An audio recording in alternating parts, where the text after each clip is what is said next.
இப்படி ஊறுகாய் போடுற எத்தனை பேருக்கு அவர் இருக்கக்கூடிய இன்றைய பொசிஷன் கிடைச்சிருக்குது? இப்படி ஊறுகாய் போடுற எத்தனை பேரு ஒன்றிய அமைச்சராக எந்த தேர்தலையும் போட்டியிடாமலே வந்து சேர முடியுது? இப்படி ஊறுகாய் போடுற எத்தனை பேரு இந்த மேடையில ஒரு டேட்டா, அடுத்த மேடையில அந்த டேட்டாவே அப்படியே மாத்தி சொல்ல முடியுது? அப்ப இந்த ஊறுகாய் போடுறது அப்படின்றது வந்து யார ஊறுகாய் போட்டாங்க அப்படின்னு கேட்கணும். எதை ஊறுகாய் போட்டீங்கன்னு தானே கேட்பீங்க. நீங்க யார ஊறுகாய் போட்டீங்க அப்படின்னு, ஊறுகாய் போட்டுட்டே இருக்கண்டா அம்பி அப்படின்றதுதான் பதிலாக நமக்கு கிடைக்கும். நிர்மலா சீதாராமன் ஒன்றிய அமைச்சரான காரணத்தால் தமிழ்நாட்டில் இல்ல இந்தியாவில் ஏதாவது ஒரு மாநிலத்தில் பெண்களுக்கு நடந்த நன்மை என்ன? No answer. குடியரசுத் தலைவராக ஒரு பெண் இருக்கும் காரணத்தால், அவர் பழங்குடியினத்தவராக இருக்கும் காரணத்தால் பழங்குடிகளுக்கு நடந்த நன்மை என்ன, பெண்களுக்கு நடந்த நன்மை என்ன? No answer. ஏன்னா அப்படி ஒரு ஆன்சர் நீங்க தேடி போனா கிடைக்காது. அது ரோட் நாட் டேக்கன் கிடையாது, ரோட் நாட் இட் இஸ். அது ரோடே கிடையாது. ரோடே இல்லாத ஒரு இடத்துல முட்டுச்சந்தில் நின்று வேடிக்கை பார்ப்பது போலத்தான் இருக்கு. 12ல 1200க்கு ஒரு மார்க் கம்மியா எடுக்கிறான். 1199 மார்க் எடுத்துட்டான். அவன் தான் உலகத்தில் தகுதியானவன். சங்கிகள் சொல்லுகிறபடி, நடுநிலையாளர்கள் சொல்லுறபடி அவன் தான மதிப்பீடு. அப்பனா நீங்க பாக்குற எல்லா மருத்துவனுடைய டீனாவும் அவன் தான் உட்கார்ந்து இருக்கணும். நீங்க எல்லா பாக்குற மாவட்டத்தினுடைய கலெக்டராவும் அவன் தான் உட்கார்ந்து இருக்கணும். அவன் எங்க போறான்? அதைத்தான் கலைஞர் கேட்டார். 43 ஆண்டுகளாய் நாம் பெற்ற சுதந்திரத்தில் தகுதிக்கும் திறமைக்கும் வழங்கப்பட்ட வாய்ப்புகளில் நாம் கிழித்தது என்ன, தைத்தது என்ன? கிழித்து தைத்ததுதான் என்ன என்ன என்ன. அது ஏன் 3 என்னன்னு கேட்டார்? அந்த 3% நோக்கி கேட்டாரான்னு எனக்கு தெரியல. இந்தியாவிலேயே அதிக நிலம் வைத்திருக்கக்கூடிய கோயில்கள் இருக்கக்கூடிய ஒரே மாநிலம் தமிழ்நாடு தான். அதனாலதான் தமிழ்நாடு அறநிலையத்துறை அழிக்கணும்னு ஓடி ஓடி வர்றான். வேற எந்த மாநிலத்திலேயாவது அறநிலையத்துறை ஒழிக்கணும்னு போராட்டம் நடத்தி பார்த்திருக்கீங்களா? ஸ்ரீபெரும்புதூர்ல இருந்த இண்டஸ்ட்ரியல் பார்க்குக்கும் மறைமலை நகர்ல இருந்த இண்டஸ்ட்ரியல் பார்க்குக்கும் மட்டும்தான் வெளிநாட்டு முதலீடுகள் வந்து சேர்ந்ததே தவிர ஜெயலலிதா தன்னுடைய ஆட்சி காலத்தில் ஒரு இண்டஸ்ட்ரியல் பார்க்கையும் ஜெயலலிதா டெவலப் பண்ணல. பாஜக என்கின்ற மனிதனை அரைக்கின்ற அந்த இயந்திரத்தோடு எடப்பாடி பழனிசாமி என்கின்ற அந்த மனித இயந்திரத்தை இயக்கி கொண்டிருக்கிறவர் நம்ம முன்னாடி வந்து நிற்கிறாரு. அவரிடம் நாம் கேட்க வேண்டிய கேள்வி, யார் அந்த சார்? நீங்க கேட்கறதெல்லாம் இருக்கட்டும் சார், இது எதுவாவது உங்களுக்கு தெரியுமா சார்? திராவிடம்னா என்னன்னு உங்களுக்கு புரியுமா சார் என்கின்ற அந்த கேள்வியை நாம் அவரிடம் கேட்க வேண்டும். கலைஞருடைய ஆட்சியை புரிந்து கொள்ளல். பொதுவாக கலைஞருடைய திட்டங்கள் ஏதாவது ஒரு செக்டாரை மட்டும் கவர் பண்ணுறது அப்படின்றது ரொம்ப எளிமையான ஒரு விஷயமா இருக்கும். ஏன் அப்படின்னா அதில் இருக்கக்கூடிய சில திட்டங்கள், அதற்கு பின்னால் இருக்கக்கூடிய காரணங்கள், அதை பற்றி வந்திருக்கக்கூடிய ஆய்வுகள், சமூகத்தின் இன்றைய யதார்த்தம் அப்படின்றதையெல்லாம் கோர்த்து நம்மால் எளிமையாக அதை பேசிவிட முடியும். உதாரணத்திற்கு பெண்களுக்கு கலைஞர் செய்தது என்ன, அது ஒரு தலைப்பாக பேசுகிறோம் அப்படின்னா அதை பேசிட முடியும். ஒரு 20 நிமிஷம் எங்கேஜிங்காக அதை நம்ம கொண்டு போயிட முடியும். ஆனால் ஆட்சியை புரிந்து கொள்ளல் அப்படின்றது வந்து அதுக்கெல்லாம் தாண்டிய ஒரு ஸ்கோப்பை உள்ள வச்சிருக்குது. கவர்னன்ஸ், அவருடைய அட்மினிஸ்ட்ரேஷன், கவர்னன்ஸ் எல்லாவற்றையும் பற்றி நாம் ஒரு அண்டர்ஸ்டாண்டிங்க்கு வர்றது எப்படி, அதை எப்படி புரிஞ்சுக்கிறது? அப்படி புரிஞ்சுக்கிறது அப்படின்னா ஒரு மெஷரிங் ஸ்கேல் வேணும் இல்லையா? ஏதோ ஒரு விஷயத்தை நம்ம அண்டர்ஸ்டாண்ட் பண்ணிக்கிறோம் அப்படின்னா அந்த அண்டர்ஸ்டாண்டிங்க்கு வி நீட் அ ஸ்கேல். அந்த அண்டர்ஸ்டாண்டிங்கான ஸ்கேலாக சில விஷயங்களை தேர்வு செய்ய வேண்டியது. அதுலேயே பெரிய குழப்பம்.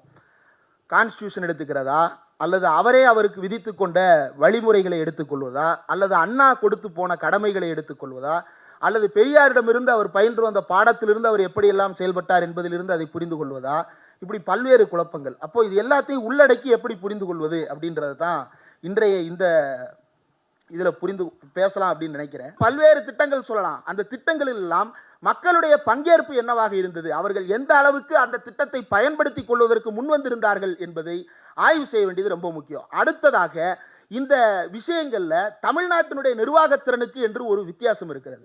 உதாரணத்திற்கு உள்ளிட ஒதுக்கீடு அப்படின்ற ஒரு உதாரணத்தை சொல்லலாம். அருந்ததியரினுடைய உள்ளிட ஒதுக்கீடு. இந்த அருந்ததியர் உள்ளிட ஒதுக்கீடை எடுத்து பார்க்கும் பொழுது பஞ்சாபில் இதே போன்ற ஒரு உள்ளிட ஒதுக்கீட்டை கொண்டு வந்தார்கள். ஆந்திராவில் இதே போன்ற ஒரு உள்ளிட ஒதுக்கீட்டை கொண்டு வந்தார்கள். அடிப்படையில் இந்த 3 மாநிலங்களும், தமிழ்நாடும் கொண்டு வந்தது. அந்த ஊரில் வந்து எப்படி வந்து பட்டியல் சமூகத்திற்குள்ள ஒரு உள்ளிட ஒதுக்கீடு, ஆந்திராவில் பட்டியல் சமூகத்துக்குள்ள ஒரு உள்ளிட ஒதுக்கீடு, தமிழ்நாட்டில் அருந்ததியருக்கான உள்ளிட ஒதுக்கீடு. இந்த 3 அடிப்படையில் வேறுபட்டதாக இருக்கலாம். ஆனால் இந்த 3க்கும் ஒரே பொதுமை என்ன அப்படின்னா 3 இனக்குழுக்களுக்கு இடஒதுக்கீட்டை வந்து உள்ளிட ஒதுக்கீட்டு முறையாக பிரித்து கொடுப்பது அப்படின்றது. இப்படி பிரித்து கொடுத்த சட்டங்கள் எதுவும் செல்லாமல் போயின. ஆனால் தமிழ்நாடு கொடுத்த சட்டம் அதே உச்சநீதிமன்றத்தில் செல்லுபடியானது. 2005ஆம் ஆண்டு ஜெயலலிதா ஆட்சி காலத்தில் என்ட்ரன்ஸ் எக்ஸாம் அபாலிஷ் பண்றதுக்காக, நுழைவுத் தேர்வுகளை ரத்து செய்வதற்காக ஒரு முயற்சி எடுக்கப்பட்டது. நீதிமன்றத்தால் அந்த முயற்சி தோற்கடிக்கப்பட்டது. ஆனால் கலைஞர் ஆய்வு செய்து கொண்டு வந்த அந்த நுழைவுத் தேர்வு ரத்து செய்வதற்கான சட்டம் காலகாலத்திற்கும் இன்றைக்கும் நிலைத்து நின்று கொண்டிருக்கிறது. அதற்கு பிறகு எடப்பாடி பழனிசாமியால் நீட் தேர்வு விவகாரத்தில் காவு கொடுக்கப்பட்டிருக்கிறது. இந்த வித்தியாசம் வந்து ரொம்ப முக்கியமானது. அதை அவர் எந்த வகையில் செய்தார் அப்படின்றது. அப்போது ஜஸ்டிஸ் இதில் நம்ம ஒன்றா பார்க்கலாம்.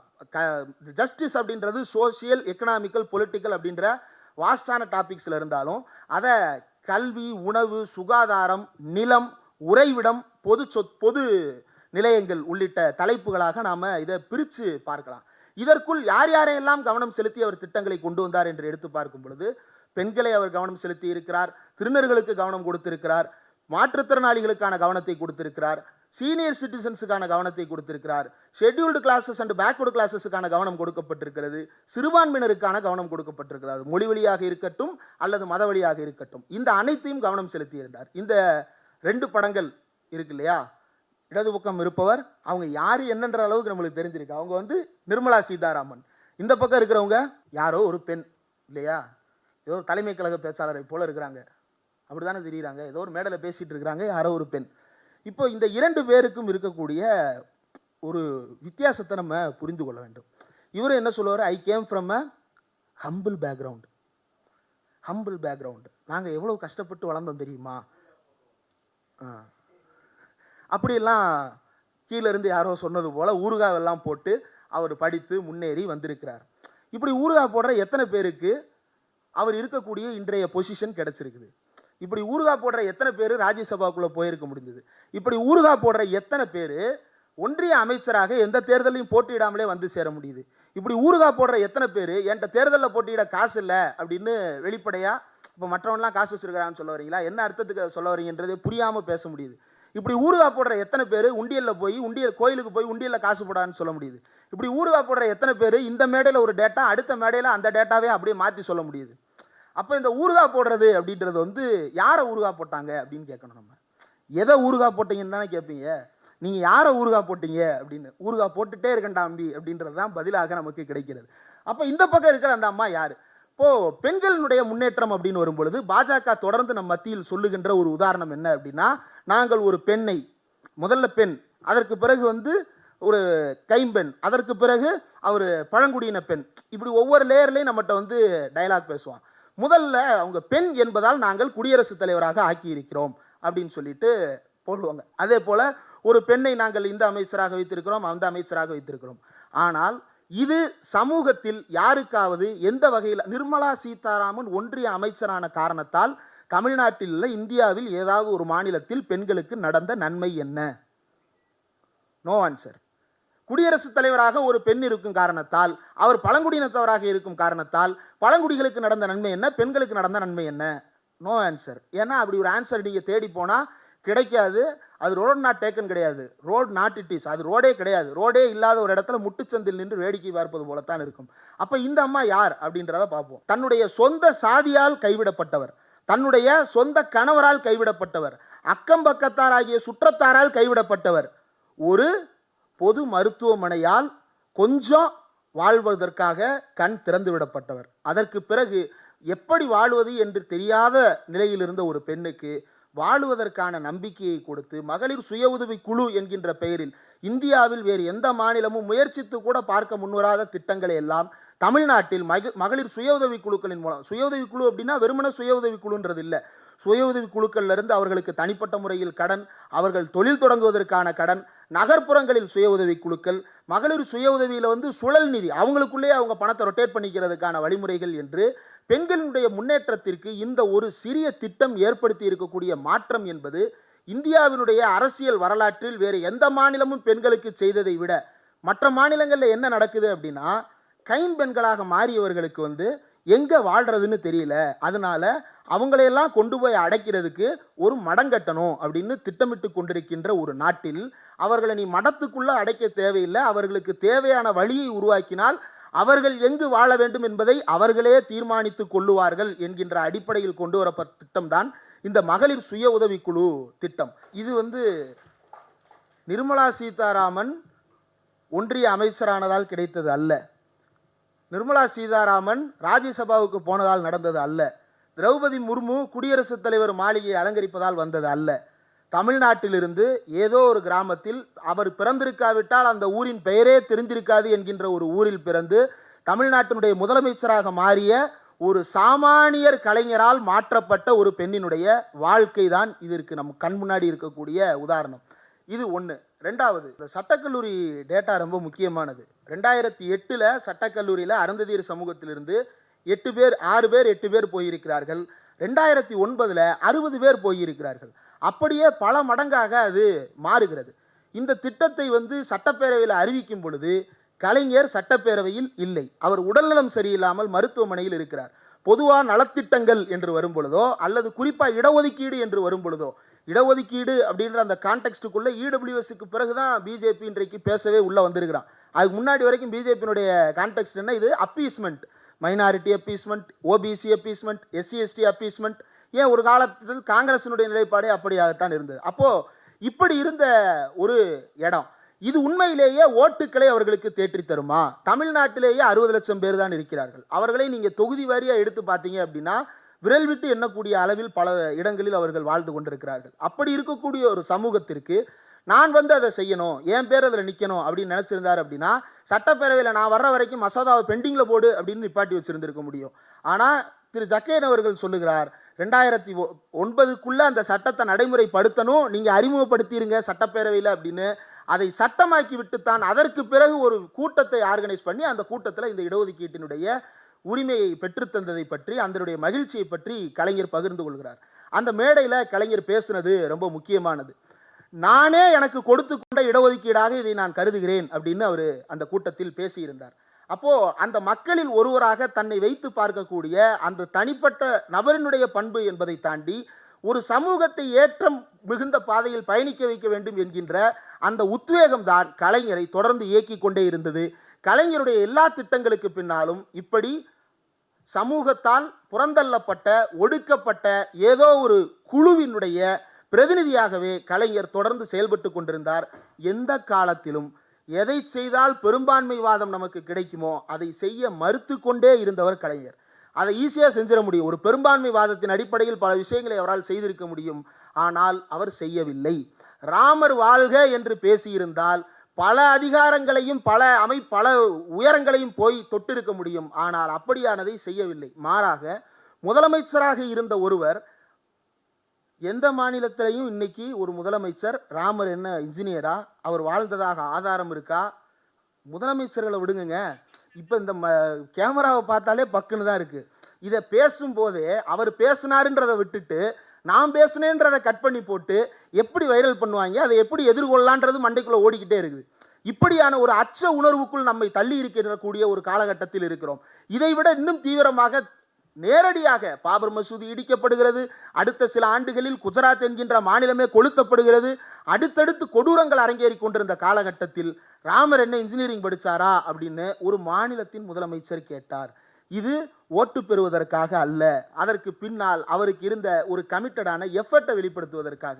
அப்போ இதை தாண்டி தமிழ்நாட்டில் இந்த சமூக நீதியை சாத்தியப்படுத்துவதற்கு செய்யப்பட்ட முக்கியமான முயற்சிகளில் ஒன்று பிரைமரி ஹெல்த் சென்டர். இது பிரைமரி ஹெல்த் சென்டர்ஸினுடைய ஒரு தோராயமான மதிப்பீடு.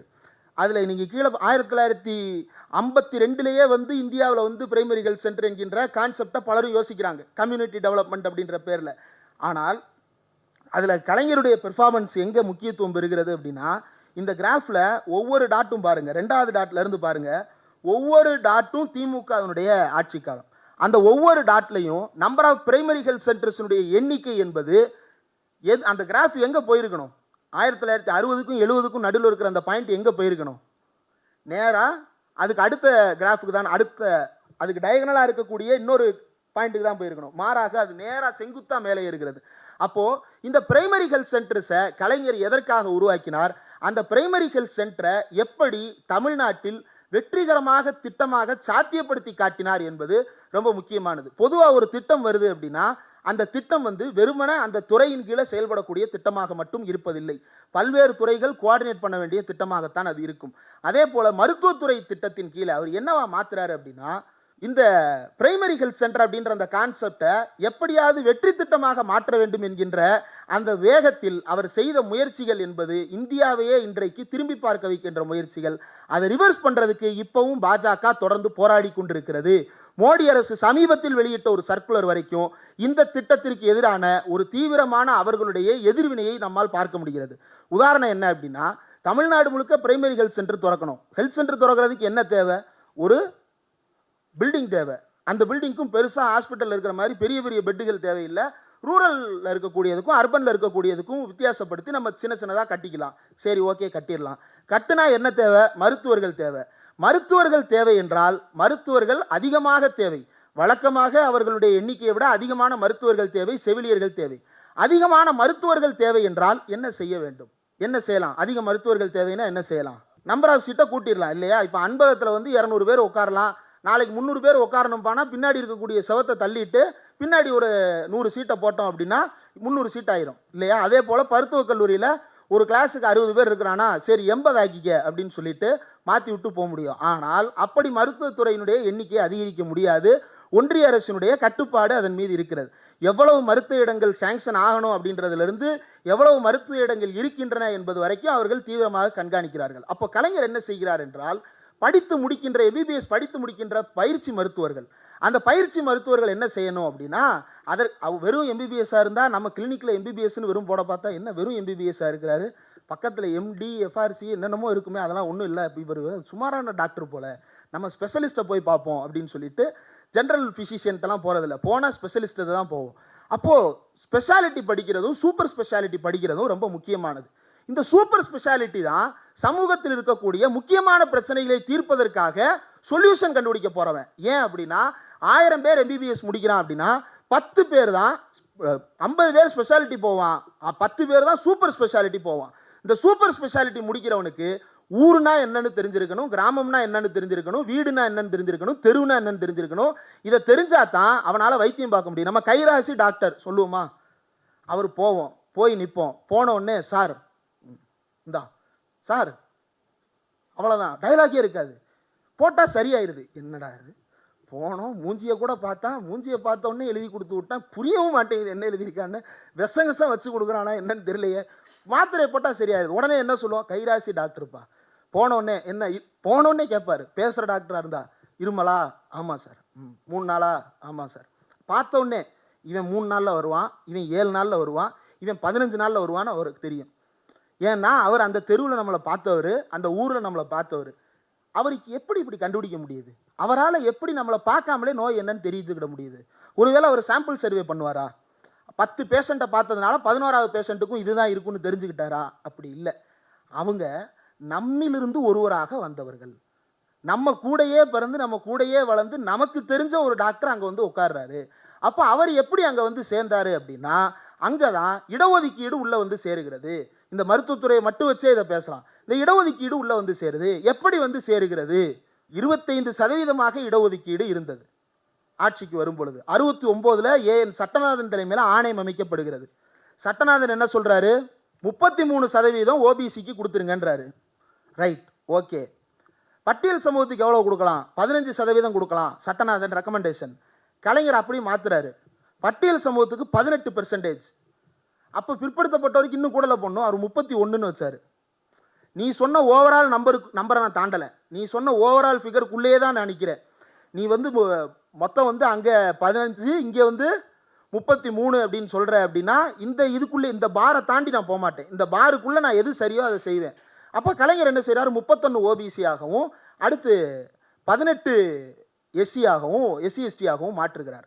அதற்கு பிறகுதான் துயரம் வருகிறது. பொருளாதார இடஒதுக்கீடு என்கின்ற துயரத்தை மாண்புமிகு டாக்டர் மாக்கோரா அவர்கள் கொண்டு வந்து சேர்க்கிறார். கொண்டு வந்தாலும் வந்தார், நாடாளுமன்ற தேர்தலில் வாங்கிய அடி ஐயையோ என்று அலறி போய், அப்போ தான் அவர் என்ன செஞ்சார் அப்படின்னா, இடஒதுக்கீட்டை வந்து 50 மாற்றுறாரு. எதை? பிற்படுத்தப்பட்ட ஒரு இடஒதுக்கீடை 50 அவர் மாற்றுகிறார். எதுலேருந்து? 31லேருந்து 50 மாற்றுறாரு. ஓவர் ரைட்டில் அப்படி மாற்றி விட்டு போகிறார். அதற்கு பிறகு மறுபடியும் கலைஞர் வர்றாரு. கலைஞர் வந்து என்ன செய்கிறார் என்றால், இந்த 18 பட்டியல் சமூகம் இருக்கு இல்லையா, இதோட +1 போட்டு பழங்குடியினருக்கு எக்ஸ்க்ளூசிவாக 1% என்று மாற்றுகிறார். அப்படிதான் 69% இடஒதுக்கீடு என்கின்ற இந்த கான்கிரீட்டான நம்பருக்கு நம்ம வந்து சேர்ந்தோம். அதற்கும் பிறகு என்ன செய்கிறார் என்றால், பட்டியல் சமூக மக்களை தாண்டி ஓபிசிக்களை தாண்டி ஓபிசிக்கு உள்ளே இருக்கக்கூடிய சில பிரிவினர் தங்களுக்கான ஸ்பெசிஃபிக்கான இடஒதுக்கீடு கேட்டு போராடி கொண்டிருந்தார்கள். குறிப்பாக வன்னியர் சங்கம் வந்து பெரும் போராட்டத்தை முன்னெடுத்தது. மாண்புமிகு டாக்டர் எம்ஜிஆர் அவர்களுடைய ஆட்சி காலத்தில் அவர்கள் அன்போடு சுட்டு கொலை செய்யப்பட்டார்கள். அவர்களுக்கு தான் இப்போது மணிமண்டபமும் கட்டி வைக்கப்பட்டிருக்கிறது. அப்படி படுகொலை செய்யப்பட்டார்கள் இடஒதுக்கீடு உரிமை கேட்டு போராடியதற்காக. அந்த சங்கத்தினுடைய தலைவரை கூப்பிட்டு சந்திக்கவே இல்லை அந்த அரசு. அதற்கு பிறகு கலைஞர் வருகிறார், வன்னியர் சங்க தலைவரை நேரடியாக அழைத்து பேசுகிறார், என்ன என்று விவாதிக்கிறார். அதற்கு பிறகு எல்லா சமூகத்தை சேர்ந்த பிரதிநிதிகளையும் அழைத்து கூட்டம் நடத்தினார். கூட்டம் நடத்தி அவர் வன்னியர்களுக்கு இடஒதுக்கீடு என்று கொடுக்கவில்லை, மிகவும் பிற்படுத்தப்பட்டோர் என்கின்ற ஒரு வரம்பை ஆய்வு செய்து உருவாக்கி அந்த மிகவும் பிற்படுத்தப்பட்டோருக்கான இடஒதுக்கீடு 20% என்று மாற்றுகிறார். அப்போ 50 என்றது 30+20 மாறுகிறது. இதுல என்ன மாற்றம் நிகழ்ந்தது? இதுக்கும் மருத்துவத்துறை பத்தி பேசிட்டு இருக்கும்போது ஏன்டா அங்க போற அப்படின்னா, இந்த 69% பேர் தான் நீங்க இன்னைக்கு ஊருக்குள்ள பார்க்கக்கூடிய உங்களை போலவே இருக்கக்கூடிய மருத்துவர்கள், உங்கள் வீட்டில் இருக்கக்கூடிய இன்ஜினியர்கள், உங்கள் வீட்டில் இருக்கக்கூடிய லாயர்ஸ், உங்கள் வீட்டில் இருக்கக்கூடிய மற்றவர்கள், இவர்கள் எல்லோரும் இந்த இடத்திலிருந்து வந்தவர்கள் தான். இந்த 69 சாத்தியப்படுத்தியதன் காரணமாகத்தான் இந்த சமூகத்தை சேர்ந்த மக்கள் வருகிறார்கள். அப்படி வரக்கூடிய மாணவர்கள் மருத்துவராய் மேலே போயிட்டான், அவனை மறுபடியும் என்ன பண்றாரு, நீ போய் உன்னுடைய கம்யூனிட்டிக்கு சர்வீஸ் பண்ணு அப்படின்றாரு. நான் எதுக்கு சும்மா சர்வீஸ் பண்ணணும்? சொல்லலாம் 12ஆம் கிளாஸ் முடிச்சதுக்கப்புறம் நான் டாக்டர் ஆகி நான் இந்த சமூகத்தில் இலவசமாக மருத்துவம் பார்க்க போகிறேன், இதற்காக உழைத்த எங்களுடைய பள்ளியின் தாளாளர், பொருளாளர் மற்றும் தலைவர் ஆகிய அனைவரையும் நான் நன்றி சொல்லிக் கொள்ளுகிறேன் அப்படின்னு பேசலாம். ஆனால் அப்படி சொன்ன எத்தனை பேர் வந்துட்டாங்க இல்லையா? உலகத்தின் பார்வையில் அவர்கள் தகுதியானவர்கள். ஆமாம் தானே? 12ல் 1200க்கு 1 மார்க் கம்மியாக எடுக்கிறான், 1199 மார்க் எடுத்துட்டான், அவன் தான் உலகத்தில் தகுதியானவன். அதுதானே மதிப்பீடு. சங்கிகள் சொல்லுகிறபடி, நடுநிலையாளர்கள் சொல்லுகிறபடி அவன் தானே மதிப்பீடு. அப்போனா நீங்கள் பார்க்குற எல்லா மருத்துவனுடைய டீனாவும் அவன் தான் உட்காந்துருக்கணும், நீங்கள் எல்லா பார்க்குற மாவட்டத்தினுடைய கலெக்டராகவும் அவன் தான் உட்காந்துருக்கணும். அவன் எங்கே போகிறான்? அந்த மார்க் எடுத்தவன் ரிசர்வேஷனால இடம் கிடைக்கலன்னு சொல்லவும் முடியாது. கரெக்டா? ஏன்னா அவன் தான் லிஸ்ட்டில் 1ஆ வருவான், மெரிட் லிஸ்ட்டில் நம்பர் 1ஆ வருவான், ஓப்பன் கேட்டகரியிலே நம்பர் 1ஆ அவன் தான் வருவான். அவன் எங்கே போகிறான், எங்கே இருக்கான், யாருக்குமே தெரியல. ஒரு மிஷன் ஒன்று நடத்தணும். இப்போ தமிழ்நாடு அரசு பள்ளிக்கல்வித்துறை பேக் டு காலேஜ் அப்படின்னு சொல்லிட்டு ட்ராப் அவுட்டாக இருக்கிறவங்களாம் கூப்பிட்டு சேர்க்குற மாதிரி இந்த 12ல் ஃபர்ஸ்ட் மார்க் எடுத்து பேட்டி கொடுத்துட்டு போனவன் பூரா எங்கடா இருக்கு அப்படின்னு சொல்லிட்டு அவனும் நம்ம வீட்டு பிள்ளையாக தான் இருப்பான். ஆனால் போய் என்ன பேசுவான், நம்ம வந்து we need deserved not reserved அப்படின்னு சொல்லிட்டு அங்கே போய் வசனம் பேசிகிட்டு இருப்பான். இந்த ரிசர்வ்டு வசனம் பேசுகிறவங்க. இப்போ அதைத்தான் கலைஞர் கேட்டார். 43 ஆண்டுகளாய் நாம் பெற்ற சுதந்திரத்தில் தகுதிக்கும் திறமைக்கும் வழங்கப்பட்ட வாய்ப்புகளில் நாம் கிழித்ததென்ன, தைத்ததென்ன, கிழித்து தைத்தது தான் என்ன என்ன என்ன. அது ஏன் 3 என்னன்னு கேட்டார், அந்த 3% நோக்கி கேட்டாரான்னு எனக்கு தெரியல. கவிதை ஆய்வுக்குள்ள நான் போக விரும்பல. அப்போ அந்த தகுதிக்கும் திறமைக்குமான வாய்ப்பு என்று சொன்னவர்களுக்கு மத்தியில் எது தகுதி? மக்களில் ஒருவனாக இருப்பதுதான் தகுதியை தவிர மக்களில் இருந்து நான் விலகி நிற்கிறேன் என்பதால் தகுதி வந்து விடாது என்பதை உணர்ந்து கொண்டு கம்யூனிட்டி சர்வீஸ் பண்றவங்களுக்கு அந்த சூப்பர் ஸ்பெஷாலிட்டியில 50% ரிசர்வேஷன் என்கின்ற ஒரு வாய்ப்பையும் உருவாக்கி தந்து அவர்களை சூப்பர் ஸ்பெஷாலிட்டிக்கு போக வைக்கிறார். அப்போ அவன் சூப்பர் ஸ்பெஷாலிட்டிக்கு போகும்போது என்ன தெரியும் அவனுக்கு? மங்கலத்தில் பிரைமரி ஹெல்த் சென்டரில் எத்தனை பேருக்கு வந்து காய்ச்சலில் வர்றான், எவ்வளோ பேர் கேன்சரை காய்ச்சல்னு நினச்சிட்டு இருக்கிறான், எவ்வளவு பேர் வந்து டிபியை இருமல்னு நினச்சிட்டு இருக்கிறான்ற டேட்டா அவருக்கு தெரியும். ஏன்னா அவர் தான் அனுப்பி வைப்பார். திருமங்கலத்துலேருந்து கப்பலூரில் அங்கே டிபி ஹாஸ்பிட்டல் இருக்குது, அங்கே போய் அப்படின்னு அவர் தான் அனுப்பி விடுவார். அவர் சூப்பர் ஸ்பெஷாலிட்டி முடிக்கும்போது தான் அவருக்கு அந்த பல்மனாலஜி டிபார்ட்மெண்ட்டில் இருக்கக்கூடிய கிரவுண்ட் ரியாலிட்டி தெரியும். பல்மனாலஜி அப்படின்னா நுரையீரல் சம்பந்தப்பட்ட படிப்புகள். அப்போது நுரையீரல் சம்பந்தப்பட்ட ஒரு உயர் சிறப்பு மருத்துவம் படிக்கிறவரை ஏன் இவ்வளவு ஃபோக்கஸ் பண்ணுறோம் அப்படின்னா, அவர் தான் டிபியை குறைப்பதற்கு என்ன வாய்ப்புகள் இருக்கிறது என்பதை ஆய்வு தகவல்களின் அடிப்படையில் நமக்கு சொல்ல போபவராகவும் வரப்போகிறார். அப்போது ஒரு டெசிஷன் மேக்கரை எப்படி உருவாக்குறாரு அப்படின்னா, ஒரு பிரைமரி ஹெல்த் சென்டரோட கனெக்ட் பண்ணுறார். இந்த கனெக்ஷன் வந்து ரொம்ப முக்கியமானது. இந்த கனெக்ஷன் தான் இந்தியாவில் இருக்கக்கூடிய பிற மாநிலங்களை சேர்ந்தவர்களை எல்லாம் மருத்துவம் பார்ப்பதற்காக தமிழ்நாட்டை நோக்கி ஓடி வர வைக்கிறது. இங்கே வந்து வைத்தியம் பார்த்தா நல்ல வைத்தியம் கிடைக்கும்ன்ற நம்பிக்கை இந்த அடிப்படையிலிருந்து கிடைக்கிறது. அங்கே நீங்கள் பார்க்குற பெரிய பெரிய மருத்துவமனையில் இருக்கக்கூடிய மருத்துவர்கள் ஒரு வருஷம் பிரைமரி ஹெல்த் சென்டரில் ஒர்க் பண்ணிட்டு வந்த டாக்டராக இருப்பார். அவர் நல்லா ஒர்க் பண்ணல, நாங்கள் போன போது டாக்டரே இல்லை, இந்த குறைபாடுகளை எல்லாம் நீங்கள் சுட்டி காட்டலாம், தாராளமாக சொல்லலாம், விமர்சனத்தில் தவறு இல்லை. ஆனால் இந்த முறையையே கேவலப்படுத்துவது என்பதுதான் தவறு. அப்போ அந்த முறையின் மூலமாக வந்த மருத்துவர்கள் தான் இன்றைக்கு சிறப்பாக செயல்பட்டு கொண்டிருக்கிறார்கள். அப்போது ஒரு பிரைமரி ஹெல்த் சென்டர் வந்து ஒரு சூப்பர் ஸ்பெஷாலிட்டி டாக்டரை வந்து வேற ஒருத்தராக மாற்றுது. ஒரு எலிட்டா சமூகத்தை பற்றி புரிதல் இல்லாத ஒருத்தர். நீங்கள் ஒன்றும் இல்லை, இப்போ பெரிய பெரிய ஹாஸ்பிட்டலுக்கு போனாலும் டாக்டர்ஸுக்கு எந்த அடிப்படையில் புரிதல் வருது? பிரைமரி ஹெல்த் சென்டரினுடைய அவருடைய எக்ஸ்பீரியன்ஸ் இருந்தால் அவருடைய அந்த புரிதல் வந்து சேருகிறது. அப்போது இதை ஏன் நம்ம குறிப்பிட வேண்டியது இருக்கிறது? இடஒதுக்கீடு, மருத்துவ கல்வி, இவ்வளவு குழப்பமான காம்ப்ளெக்ஸான விஷயத்தை ஏன் கோர்த்து பேசுகிறீங்க? இன்னும் கோர்த்து இருக்கலாம், இன்ஜினியரிங்கையும் சேர்த்து கோர்க்கலாம், ரொம்ப புரியாமல் போயிடக்கூடாது அப்படின்றதுனால இன்ஜினியரிங்கை தனியாக சொல்கிறேன். சரி, இப்போ இதெல்லாம் செய்து கொண்டே இருக்கும் பொழுது நமக்கு ஒரு முக்கியமான மாற்றம் நிகழ்ந்து விடுகிறது. என்ன? லிபரலைசேஷன். 1990 உலகம் மேப் ஸ்கூல் புக்கில் பார்த்துருக்கீங்களா? ஒரு கை ஒன்று இருக்கும், கையில் ஒரு உருண்டை ஒன்று இருக்கும், பார்த்துருக்கீங்களா? உலகம் உங்கள் கையில், உள்ளங்கையில். என்ன உள்ளங்கையில்? செல்ஃபோனாக அசியூம் பண்ணிக்கலாம், அல்லது மெயிலாக அசியூம் பண்ணிக்கலாம், கம்ப்யூட்டராக அசியூம் பண்ணிக்கலாம், என்ன வேணாலும் அசியூம் பண்ணிக்கலாம். ஆனால் நீங்கள் உலகம் முழுக்க என்னன்னாலும் பண்ணலாம். சரி, அப்போ வீசாவெல்லாம் கேன்சல் பண்ணி எதுக்கு வச்சுட்டு இருக்கிற? நீ எங்கேனாலும் போய் வைத்தியம் எங்கேனாலும் போய் வியாபாரம் பண்ணலான்றேல, உனக்கு லைசன்ஸ் போன நேரத்தில் எல்லாரும் கொடுக்கணுன்றேல. நானும் வந்து இறங்குறேன், ஏர்போர்ட்டில் என்னை செக் பண்ணிவிட்டு உள்ளே விட்டுரு, எதுக்கு வீசான்னு ஒன்று வச்சிருக்கிற? அப்போது முதலாளிகள் தங்களுடைய லாபத்திற்காக வேட்டையாடுவதற்கான ஒரு வழிக்காக ஒரு புதிய முறையை கண்டுபிடித்து வந்தார்கள். அதுதான் லிபரலைசேஷன் அப்படின்றது. இந்த லிபரலைசேஷன் வரும் பொழுது பல விஷயங்கள் வந்து மாறுகிறது. என்ன? அது வரைக்கும் ஒன்றும் இல்லை. இப்போ இந்த மோடி அரசாங்கத்தினுடைய கொள்கைகள் இருக்குது இல்லையா? இந்த கொள்கைகள் எல்லாத்துலேயும் நீங்கள் பார்த்தீங்க அப்படின்னா இண்டஸ்ட்ரி ஓரியன்டட், எல்லாமே பாலிசியே இண்டஸ்ட்ரி ஓரியன்டட் பாலிசி தான். பாலிசியில் ஒரு பகுதியாக இண்டஸ்ட்ரி ஓரியன்டட் ஸ்கில் டெவலப்மெண்ட் இருக்கலாமே தவிர பாலிசியே இண்டஸ்ட்ரி ஓரியன்டாக மட்டும்தான் ஒரு அரசாங்கம் உருவாக்கி கொண்டே இருக்கிறது. அப்போது இந்த பாலிசியவே நீ செய்ய தேவையில்லை. கவர்மெண்ட்டினுடைய ரோலை டிமினிஷ் பண்ணுறது. நீங்கள் எலெக்ட் பண்ண ஒரு கவர்மெண்ட்டை உங்கள்கிட்ட வந்து கையேந்து நின்று ஓட்டு கேட்ட ஒருத்தரை ஒன்றும் இல்லாமல் ஆக்கிட்டு எல்லாத்தையும் நான் பார்த்துக்கிறேன். இப்போ இதை தான் நம்ம ஆட்கள் என்ன சொல்கிறாங்கன்னா, வல்லுநர்கள் வந்து ஆட்சிக்கு வரணும், வல்லுநர்கள் தான் எல்லாத்தையும், வல்லுநரை எங்கே வைக்கணுமோ அங்கே வைக்கணும், ஆட்சிக்கு வல்லுநர்கள் அல்ல. அப்போ இந்த இடத்த நம்ம பின்னாடி பார்ப்போம், ஒன்றா பார்ப்போம். இப்போது இந்த சமூக அசமத்துவங்களை எல்லாம் நீக்குவதற்கான கலைஞரனுடைய இந்த வழிமுறைகள், இப்போ உதாரணத்திற்கு கல்வி என்கின்ற ஒரு அளவுகோலை எடுத்துக்கொண்டோம் என்றால் எஜுகேஷன் அண்ட் எம்ப்ளாய்மெண்ட், கல்வி என்கின்ற அடிப்படையில் சமத்துவத்தை உருவாக்குவதற்கான வாய்ப்பு. கவர்மெண்ட் ஸ்கூலில் ஃபீஸ் கட்டியிருக்கீங்களா? யாரெல்லாம் கவர்மெண்ட் ஸ்கூலில் படிச்சிங்க? எய்டட் ஸ்கூலும் சேர்ந்து தூக்கலாம், அப்போ தான் நானும் தூக்க முடியும். ரைட், யாரெல்லாம் ஃபீஸ் கட்டி படிச்சிங்க? கவர்மெண்ட் ஸ்கூலில் யாரெல்லாம் ஃபீஸ் கட்டிங்க? என்னடா கோமாளித்தனமாக கேட்குற லூசு பயிலே அப்படின்னு நினைக்கிறீங்களா? கவர்மெண்ட் ஸ்கூலாக இருந்தாலும் ஃபீஸு இருந்தது, கவர்மெண்ட் காலேஜாக இருந்தாலும் ஃபீஸு இருந்தது. இன்றைக்கி ஆர்ட்ஸ் அண்ட் சயின்ஸில் வந்து ஃபீஸுன்ற ஒரு பேரியரே கிடையாது நமக்கு, இல்லையா? ப்ரொஃபஷனல் கோர்சஸில் தான் ஃபீஸ் வந்து ஒரு பியரபிளாக நம்மளால் தாங்கும் திறனோடு இருக்கா அப்படின்றத நம்ம பார்க்குறோம். மற்ற இடங்களில் வந்து கல்வி அப்படின்னாலே வந்து அரசு கல்வி வழங்குதுன்னா இலவசம் தானே. இப்போ தான் புதுசாக ஒருத்தன் வருவான், நான் இலவச கல்வி கொடுக்க போகிறேன். ஏற்கனவே கொடுக்க ஆரம்பிச்சாச்சு, 1969 ஆரம்பிச்சாச்சு. 69 தொடங்கி 99 2009 வரைக்கும் தொடர்ச்சியாக கல்வியில் பல்வேறு படிநிலைகளை இலவசமாக மாற்றிக்கொண்டே வந்திருக்கிறார் கலைஞர் அவர்கள். அதுக்கு முன்பு அண்ணா அவர்கள். முதல்ல பிரைமரி எஜுகேஷனை ஃப்ரீ ஆக்குறாங்க, அதற்கு பிறகு 10 SSLC வரைக்கும் ஃப்ரீ ஆக்குறாங்க, அதற்கு பிறகு 89 தான் பியூசி ஃப்ரீ ஆகுது, ஃப்ரீ எஜுகேஷன் வருது, கட்டணமில்லா கல்வி வருது. அப்புறம் பியூசி ஒழிக்கப்படுது, பியூசி ஒழிக்கப்பட்டு கல்லூரி வருகிறது.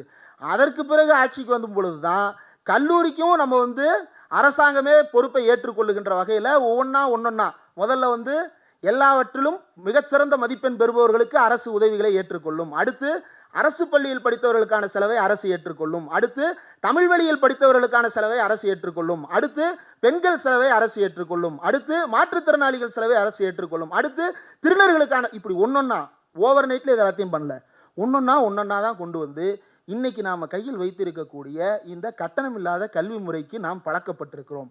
இப்படி பழக்கப்பட்ட நம்மையே என்ன வந்து சொல்கிறான், கல்வி இலவசமாக கொடுக்க போகிறேன்றான். ஏற்கனவே கொடுத்தாச்சு, 50 வருஷமாக போராடி கொண்டு வந்து சேர்த்துருக்குறாங்க இந்த கல்வியை, புதுசாக வந்து நான் கொடுக்க போகிறேன் அப்படின்னு சொல்கிறான். அப்போ நீ படித்த முறை சரியில்லை, புதிய கல்விக் கொள்கை, அந்த த்ரெட்டுக்கு அடுத்து போவோம். அடுத்து லேண்டு, கல்வி கொடுத்துருவீங்க, கல்வியின் அடிப்படையில் வேலைவாய்ப்புக்கு இருக்குங்க. டிட்கோ இருக்குது, சிட்கோ இருக்குது, சிப்காட் இருக்குது, எவ்வளவோ அரசு நிறுவனங்கள் இருக்குது, அதன் மூலமாக தனியார் வேலைவாய்ப்பும் கிடைக்கிது, அரசு வேலைவாய்ப்பு எல்லா இடத்துலையும் கிடைக்கிது. வேலைவாய்ப்பை கொடுத்துடலாங்க, தங்குறதுக்கு இடம் அரசு வீடு கட்டி கொடுத்துருதுங்க, இன்றைக்கி அது சாதாரணமாயிருச்சு, அரசு வீடு கட்டி கொடுத்துருங்க, போயிருங்க, அவ்வளோதாங்க. அடுத்து பப்ளிக் ஃபெசிலிட்டி பண்ண வேண்டியது தானேங்க ஒரு கவர்மெண்ட்டோட வேலை. இப்படி தானே டீல் பண்ணும். ஒரு பொது சமூகத்தில் இருக்கக்கூடிய ஒரு நடுநிலையாளர் நம்மளை இப்படி தானே டீல் பண்ணுறாரு. வீடு கட்டி கொடுக்க வேண்டியது உன் கடமையா? எத்தனை மாநிலம் வீடு கட்டி கொடுக்குது? எத்தனை மாநிலம் 1969 வீடு கட்டி கொடுக்குது? இப்போ ஆஃப்டர் லிபரலைசேஷன் நமக்கு இந்த குடிசை மாற்று வாரியங்களில் பார்வை மாறுகிறது. அதில் இருக்கக்கூடிய பல்வேறு விஷயங்களில் விமர்சனங்கள் பலருக்கு எழலாம். ஆனால் அதனுடைய நோக்கம் என்ன அப்படின்றது ரொம்ப முக்கியமானது. குடிசை இல்லாத தமிழகத்தை உருவாக்குவது, குடிசை இல்லாத இந்தியாவை உருவாக்குவதுன்னு இப்போ கோல் இருக்கு. அந்த கோலுக்கான காரணம் என்ன அப்படின்னா, அவன் கத்துறான். யாரு? வேர்ல்டு பேங்க் கத்துறான். ஏன்டா என் கம்பெனியை கொண்டு வர்றதுக்கு இடம் கேட்டால் நீ என்னடா குடிசையை போட்டு வச்சிருக்கிற? அப்போ குடிசையிலேருந்து அவங்கள வெளியேற்றுறதுக்கு நான் உன்னை வீடு தட்டி தர்றேன், வெளியே போ அப்படின்னு மோடி அரசு சொல்லுது. எந்த த்ரெட்டும் இல்லாத காலத்திலேயே குடிசைகள் இல்லாமல் நல்ல வீட்டில் வாழ்வதற்கான திட்டத்தை உருவாக்கி தர வேண்டும் என்று உருவாக்கப்பட்டதான் 69 கான்செப்சுவலைஸ் பண்ணி 70களில் அது சட்டமாகி தமிழ்நாடு குடிசை மாற்று வாரியம். இன்றைக்கு தமிழ்நாடு நகர்ப்புற வாழ்விட மேம்பாட்டு வாரியமாக அது மாறி இருக்கிறது. அப்போ அதை இன்னும் ஸ்கோப் எக்ஸ்பாண்ட் பண்ணுவதற்கான வாய்ப்புகள் இருக்குது. அது பிறகு பேசுவோம். இப்போ இடத்த கொடுத்துடலாம். அடுத்து பப்ளிக் ஃபெசிலிட்டி. ஆமாங்க, கவர்மெண்ட்டுனா பஸ் விடணும், கவர்மெண்ட்டுனா ட்ரெயின் விடணும், கவர்மெண்ட்டுனா எல்லாம் விட்டுத்தான் ஆகணும், ஃபோன் கொடுக்கணும், எல்லா கனெக்ஷனும் கொடுத்தாகணும், கவர்மெண்ட்டுனா விமான சேவையும் கொடுக்கணும்ல, அதை வேறு டிபார்ட்மெண்ட்டில் விட்டுருவாங்க. அப்போது எதெல்லாம் கவர்மெண்ட் கொடுக்க முடியும் அப்படின்னு சொல்லிட்டு இன்றைக்கி நாம் அது ஏதோ நமக்கு உள்ளுக்குள்ளேயே பதிஞ்சு போன மாதிரி நம்ம நினச்சிட்டு இருக்கிறோம். இதெல்லாம் அரசு தான் கொடுக்கணும் அப்படின்னு. அப்போ மற்ற இடங்களில் இல்லாத ஒன்று இங்கு சாத்தியப்படுத்தப்பட்டு இதுதான்டா இயல்பான வாழ்க்கை என்று ஒரு நல்ல தரமான வாழ்க்கையை நம்முடைய இயல்பான வாழ்க்கையாக மாற்றுவதற்கான வேலையை கலைஞர் நம்முடைய வாழ்வில் ஒவ்வொரு அங்கத்திலும் செய்திருக்கிறார். சரி, கல்வியில் இன்னும் புதுமையாக என்ன செய்யலாம்? சமச்சீர் கல்வி கொண்டு வரலாம், அதை பேசுவோம். லேண்டு எல்லாத்தையும் கவர்மெண்ட் செய்ய வேண்டியது தாங்க. உங்களுக்கு நிலம் கொடுக்க வேண்டியது கவர்மெண்ட்டின் கடமையா இல்லையா? கொஞ்சம் குழப்பம். ஆமாம் சொல்கிறதா இல்லைன்னு சொல்கிறதான்னு ஒரு குழப்பம் இல்லையா? லேண்டுன்றது நம்ம சம்பாதிச்சு நம்ம தானே வாங்கணும். வீடும் நம்ம சம்பாதிச்சு தானே வாங்கணும், வேலையும் நம்ம சம்பாதிச்சு தானே வாங்கணும், படித்து சம்பாதிச்சு தானே போகணும். அப்போ எல்லாமே சம்பாதிச்சு தானே வருது. லேண்டு மட்டும் ஏன் நம்மளுக்கு யோசனையாக மாறுது? லேண்டை அரசாங்கத்திட்ட உரிமையாக யாருமே கேட்குறதே இல்லையே. ஏன்? ரொம்ப ரேரான இடங்களில் தானே கேட்குறோம். அப்போ அது ஏன் கேள்வியே இல்லாமல் இருக்கிறது? அந்த இடத்த கலைஞர் ஃபோக்கஸ் பண்ணது தான் தமிழ்நாட்டினுடைய அரசியல் வரலாற்றில் ரொம்ப முக்கியமானது. இது திரு சிவபிரகாசம் என்கின்ற ஒரு ஆய்வறிஞர் எழுதிய ஒரு புத்தகத்திலிருந்து வந்தது. அதில் நீங்கள் ரெண்டாவது பேரா பாருங்க. அக்கார்டிங் டு திஸ் ஆக்ட், அதாவது அந்த தலைப்புக்கு கீழே அக்கார்டிங் டு திஸ் ஆக்ட் என்ன act? Tamil Nadu legislative assembly passed an act, Tamil Nadu cultivating tenants act 1973. According to that act, the temples were permitted to own the first 15 acres of land and the rest of the lands should be allowed to be purchased by the tenants who cultivated these lands. அதாவது கோயில் சொத்துக்கள் இருக்கு இல்லையா? இப்போ தஞ்சை பெருவுடையார் கோயில் இருக்கு, எவ்வளோ சொத்து இருக்குன்னு நினைக்கிறீங்க? நிலமா பணமா கணக்கு போட்டோம் அப்படின்னா உள்ளே விடமாட்டான். இப்போ அதெல்லாம் அறநிலையத்துறை கட்டுப்பாட்டில் இருக்கிற இடத்துல கண்டுபிடிச்சிட முடியுது. இப்போ கேரளாவில் கொஞ்சம் வருஷம் முன்னாடி நான்லாம் ஸ்கூல் படிக்கும்போது ரொம்ப ஃபேமஸான பஞ்சாயத்து பத்மநாத சாமி கோயிலில் கீழே இருக்கக்கூடிய நிலவரையை திறக்கணும்ட்டு திறந்தா பூமி அழிஞ்சிரும்ன்றான் ஒருத்தன். என்னடா பேசுறீங்க? அருந்ததி படத்தில் பார்த்ததையெல்லாம் டிவியில் நியூஸில் பேசிகிட்டு இருக்கீங்களான்ற மாதிரி இருந்துச்சு. அப்படி கடைசியில் திறந்து கணக்கு போட்டாங்கன்னு வைங்க, அதை திறக்க விடாமல் அவ்வளோ போராட்டம் பண்ணுறான். லேண்டை தான் நம்மளால் கணக்கு பண்ண முடியுது. லேண்டை கணக்கு பண்ணோம் அப்படின்னா எனக்கு தெரிஞ்சு நான் படித்த டேட்டா படி 41,000 ஏக்கருக்கு மேலே ஒரு கோயிலுக்கு இருக்குது. இந்தியாவிலேயே அதிக நிலம் வைத்திருக்கக்கூடிய கோயில்கள் இருக்கக்கூடிய ஒரே மாநிலம் தமிழ்நாடு தான். அதனால தான் தமிழ்நாடு அறநிலையத்துறையை அழிக்கணும்னு ஓடி ஓடி வர்றான். வேற எந்த மாநிலத்திலேயாவது அறநிலையத்துறையை ஒழிக்கணும்னு போராட்டம் நடத்தி பார்த்துருக்கீங்களா? காசி விஸ்வநாதர் கோயில்னா காசி விஸ்வநாதர் கோயில் மட்டும்தாங்க கோயிலுக்கு. அமர்நாத்னா அமர்நாத் கோயில் தான் கோயிலுக்கு. அதை சுற்றி கொஞ்சம் வேணால் நிலம் இருக்கலாம். இப்படி பல ஆயிரக்கணக்கான ஏக்கர் நிலமெல்லாம் சொந்தமாக இருப்பதற்கு வாய்ப்பே இல்லை அந்த இடங்களில். இப்போ இங்கே அவ்வளவு நிலங்கள் இருக்குது. அதில் கலைஞர் ஒரு திருத்தம். காமராஜர் பீரியடில் ஒரு நில உச்சவரம்பு சட்டம் வந்தது. அதனுடைய உச்சவரம்பு என்ன அப்படின்னா 35 ஸ்டாண்டர்ட் ஏக்கர்ஸ், ஒரு தனிநபர் வைத்துக்கொள்ள வேண்டிய நிலம். கலைஞர் அதை மாற்றுறாரு. என்னவா மாற்றுறாரு? 15 ஸ்டாண்டர்ட் ஏக்கர்ஸாக மாற்றுகிறார். 1972 அந்த ஆக்டெல்லாம் பாஸ் ஆகி முடிஞ்சிருது. அந்த ஆக்டில் ஒரு பஞ்சாயத்து வச்சாங்க. அதுக்கு பிறகு வர்றேன். இந்த கோயில் நிலம் இப்போ தனிநபருக்கு 35 ஏக்கருக்கு 15 ஏக்கருக்கு மேலே இருக்கக்கூடாது இல்லையா? அதே போல் கோயில் யார் பேரில் இருக்குது? தஞ்சாவூரில் இருக்கக்கூடிய கூம்பு வடிவத்திலான பெரிய இடம் யாருக்கு சொந்தமானது? தஞ்சை பெருவுடையாருக்கு சொந்தமானது. என்னங்க ரொம்ப போரா போதோ? தஞ்சை பெருவுடையாருக்கு சொந்தமானது இல்லையா? அந்த தஞ்சை பெருவுடையார் பேரில் தானே இருக்குது. அவருக்கும் லேண்டு சீலிங் பொருந்தும். உனக்கும் 15 ஸ்டாண்டர்ட் ஏக்கர் தான். அது எந்த 15 ஸ்டாண்டர்ட் ஏக்கர்? First 15 acres. அவன் மன்னர் கட்டும்போது ஒரு 15 ஏக்கர் முதல்ல வந்திருக்கும் இல்லையா, அது மட்டும். மீதி எல்லாம் அங்கே யார் வந்து விவசாயம் பண்ணிட்டு இருக்கிறாங்களோ, யார் கடை வச்சிருக்கிறாங்களோ அவங்களுக்கே சொந்தமாகும். அதுக்கான அமௌண்ட்டு பர்ச்சேஸ்டுன்னு தான் போட்டிருக்கிறாரு சட்டம், சும்மாவும் கொடுக்கல. அவங்க அதில் உழைச்சிருக்கிறாங்க. அந்த உழைச்சது போக மீதி என்ன தொகையோ அந்த தொகையை கட்டி அந்த நிலத்தை அவங்க சொந்தமாக்கிக்கலாம். நியாயமான திட்டமா இல்லையா? நியாயமான திட்டமா இல்லையா? இப்போ ஒரு ஜமீன்தார் அப்படின்னா என்னை அடிக்க வருவார், கொல்ல வருவார். சாமி எனக்கு கொடுக்கணும். நான் உனக்கு உண்டியல்லையும் ரத்தமாகவும் கண்ணீராகவும் கொட்டினதுக்கு நீ எனக்கு கொடுக்கணும். நான் உனக்கு கொடுத்த பக்திக்கு நீ எனக்கு அதை தானே கொடுக்கணும். நீ எப்படி எனக்கு கண்ணுக்கு தெரியாத பக்தியை கொடுத்தாயோ நான் உனக்கு கண்ணுக்கு தெரியாத அதெல்லாம் வேணாம். ஏதாவது கொடுங்க. நீ என்னைக்காவது கண்ணுக்கு தெரியாத அருளை கொடுன்னு சாமிகிட்ட வேண்டியிருக்கீங்களா? என்ன வேண்டுவோம்? பாஸ் ஆகணும். எல்லாமே மெட்டீரியலிஸ்டிக்காக தான் நம்மளுடைய கோரிக்கை. அப்படி ஒரு கோரிக்கை அது இருக்கட்டுமே. ஆனால் இது என்ன ஆச்சு அப்படின்னா, ஹெச்ஆர்என்சி இதை எதிர்க்குது, டிபார்ட்மெண்ட் இதை எதிர்க்குது. வேணாங்க, இது பிரச்சனையாகுங்கன்னு. டேய் வச்சா எற விழணுண்டா அப்படின்னு தான் டிமாண்டே கலைஞருடையது. வச்சு கவர்னருக்கு போகுது. அப்புறம் என்னாகும்? யாரோ ஏதோ சொன்னீங்க, கிடப்பில் போடல, அவர் அங்கே அனுப்பிட்டாரு. அன்னைக்கு கொஞ்சம் பரவாயில்லாத கவர்னர்ப்பா. இப்போ தான் இங்கே ஒரு டெஸ்கில் போட்டு அவருக்கு அந்த ஃபைலு மேலே உட்காரணும். அதில் நமக்குலாம் ஒரு ஆசை இருக்கும்ல, சரவணா ஸ்டோர்ஸுக்கு போனோம்னா இந்த சோபாவில் வாங்குறமோ இல்லையா உட்காந்து பார்த்துட்டு வருவோம்டா, அது நல்லா இருக்கடா அப்படின்னும்ல. அந்த மாதிரி ஃபைலை போட்டு உட்காடுறதுல அவருக்கு ஒரு இன்பம் போல. அடுத்து நேராக குடியரசுத் தலைவருக்கு அனுப்பிட்டாரு. அவங்க என்ன பண்ணியிருப்பாங்க? ரிஜெக்ட் பண்ணி திருப்பி அனுப்பிட்டாங்க. அப்படி லேப்ஸ் ஆனது அந்த சட்டம். ரைட், இது இருக்கட்டும். இப்போ இதில் ஒரு பஞ்சாயத்து இருக்குது. இப்போ இந்த கோயில் நிலத்தை வந்து பிரித்து தான் கொடுக்கக்கூடாது இல்லையா? நிலத்தை கொடுக்கக்கூடாதுன்னு சொல்லிட்டேன். சரிடா, கோயிலுக்கு பணம் வருதுடா, வருமானம் வருது. அந்த பணத்தில் என்ன பண்ணலாம்? என்னங்க பண்ணலாம்? ஒரு ஸ்கூல் கட்டலாமா? ஒரு காலேஜ் கட்டலாமா? ஒரு மண்டபம் கட்டுவோம். ஸ்கூல் காலேஜாவது ஏதோ வர்றவங்க போகிறவங்க மண்டபம் கட்டுவோம். மண்டபம் வந்து ரிலீஜியஸ் அஃபேர் தானே. யார் வந்து கபாலீஸ்வரர் மண்டபத்தில் வந்து ஒரு கிறிஸ்டின் திருமணத்தை வைக்க போகிறது கிடையாது. வைக்கணும் அப்படி யாரும் விரும்பி வரப்போகிறது கிடையாது. நான் ஏன்டா இங்கே வைக்கிறேன், நான் சர்ச்சில் வச்சு வேலையை முடிச்சுட்டு போயிடுவேன்டான்னு போயிடுவாங்க. அவங்க விடுங்க. இப்போ செலவு பண்ணுறதுக்கு தயாராக, லட்சமாக கொட்டுவதற்கு தயாராக. இப்போ உண்டியல்லையாவது 100 ரூபா தான் போடுவான். நீங்கள் மண்டபம் கட்டினீங்கன்னா மண்டபத்தில் 5 லட்ச ரூபா கொடுப்பான். அப்போ எது கோயிலுக்கு வருமானத்தை அதிகரிக்கும்? இது. அது எங்கே போகுது? திருப்பி கோயிலுக்கு தானே போகுது. ஏன்னா வெளியே எடுக்க விட மாட்டான். ஹெச்ஆர்என்சி வந்து என்றைக்குமே அந்த காசு, ஹெச்ஆர்என்சினா கோயிலில் வந்து என்றைக்குமே உள்ளே இருக்கிற காசை வெளியே போக விடாது. அது கோயிலுக்கே சொந்தம். அதை யார் உறுதிப்படுத்துவா? உச்சநீதிமன்ற தலைமை நீதிபதி வந்து உறுதிப்படுத்துவார். பல வகைகளில் உறுதிப்படுத்துவார். அதெல்லாம் சொல்கிறேன் ரொம்ப நேரமாக சொல்லிட்டு இருக்கேன். இப்போது கோயில் நிலத்தில் என்ன பண்ணலாம் அப்படின்னா, ஒரு முக்கியமான விஷயத்தை கொண்டு வராங்க. என்னென்னா, சமீபத்தில் இந்த அரசு கோயில் நிதியில் திருமண மண்டபம் கட்டுவதற்கான ஒரு முயற்சியை கையில் எடுப்பதாக அறிவிக்கிறது. உடனே கேஸ் போடுறான். கேஸ் போட்டு யார்? இந்து பிரச்சாரகர், பேர் வேண்டாம், கேஸு. என்ன கேஸு? திருமண மண்டபம் கட்டக்கூடாது. உடனே என்ன? கட்டுவதற்கு இடைக்கால தடை. உடனே இடைக்கால தடை. விளக்கம் கேட்கறது, நோட்டீஸ் கொடுக்கறது அதெல்லாம் கிடையாது.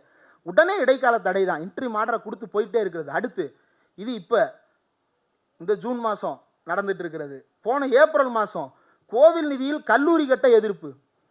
பெட்டிஷனை பாருங்க. பெட்டிஷன் போடுறவன்லாம் யாரு? இந்து பிரச்சாரகர், இன்னொருத்தர் ஆலய வழிபாட்டாளர் சங்கம். இப்படி தான் கேஸே போடுவான். இப்போ நான் என்ன பண்ணணும்? கோயில் சொத்துக்களை நீ ஒன்றும் பண்ணக்கூடாது, அது வாட்டுக்கு இருக்கணும். ஏன் அது வாட்டுக்கு இருக்கணும்? அது வேற விஷயம்டா அம்பி. அது பாட்டுக்கு இருந்தால் தான்டா நல்லது. நீ ஏன்டா தேவையில்லாமல் அதை நோண்டின்னு இருக்காய்? வழக்கம் போல் வந்தமா கும்பிட்டமா போனோம்டுடா அப்படின்னு சொல்கிறாங்க. அப்போது ஒரு பொது சொத்தில் ஒரு பொது காரியத்தை செய்யக்கூடாது என்று இன்றைக்கு வரைக்கும் தடுத்து கொண்டே இருக்கிறார்கள். அந்த வகையில் நாம் அனைத்து சாதியினர் அர்ச்சகர் என்பது வந்து ஒரு முக்கியமான வெற்றி தான். வெற்றி எந்த இடத்துல அப்படின்னா, ஆகம கோயில் அல்லாத கோயில்களில், ஆகமம் அல்லாத கோயில்களில் அனைத்து சாதியினரும் அர்ச்சகராகலாம். அதை எந்த கோர்ட்டும் ஸ்டே பண்ணல. எப்போ? சேஷம்மாள் கேஸ்லேருந்து இப்போ வரைக்கும் எந்த கேஸ்லையும் ஆகம கோயில் அல்லாத கோயில்களில், என்னென்ன கோயில்?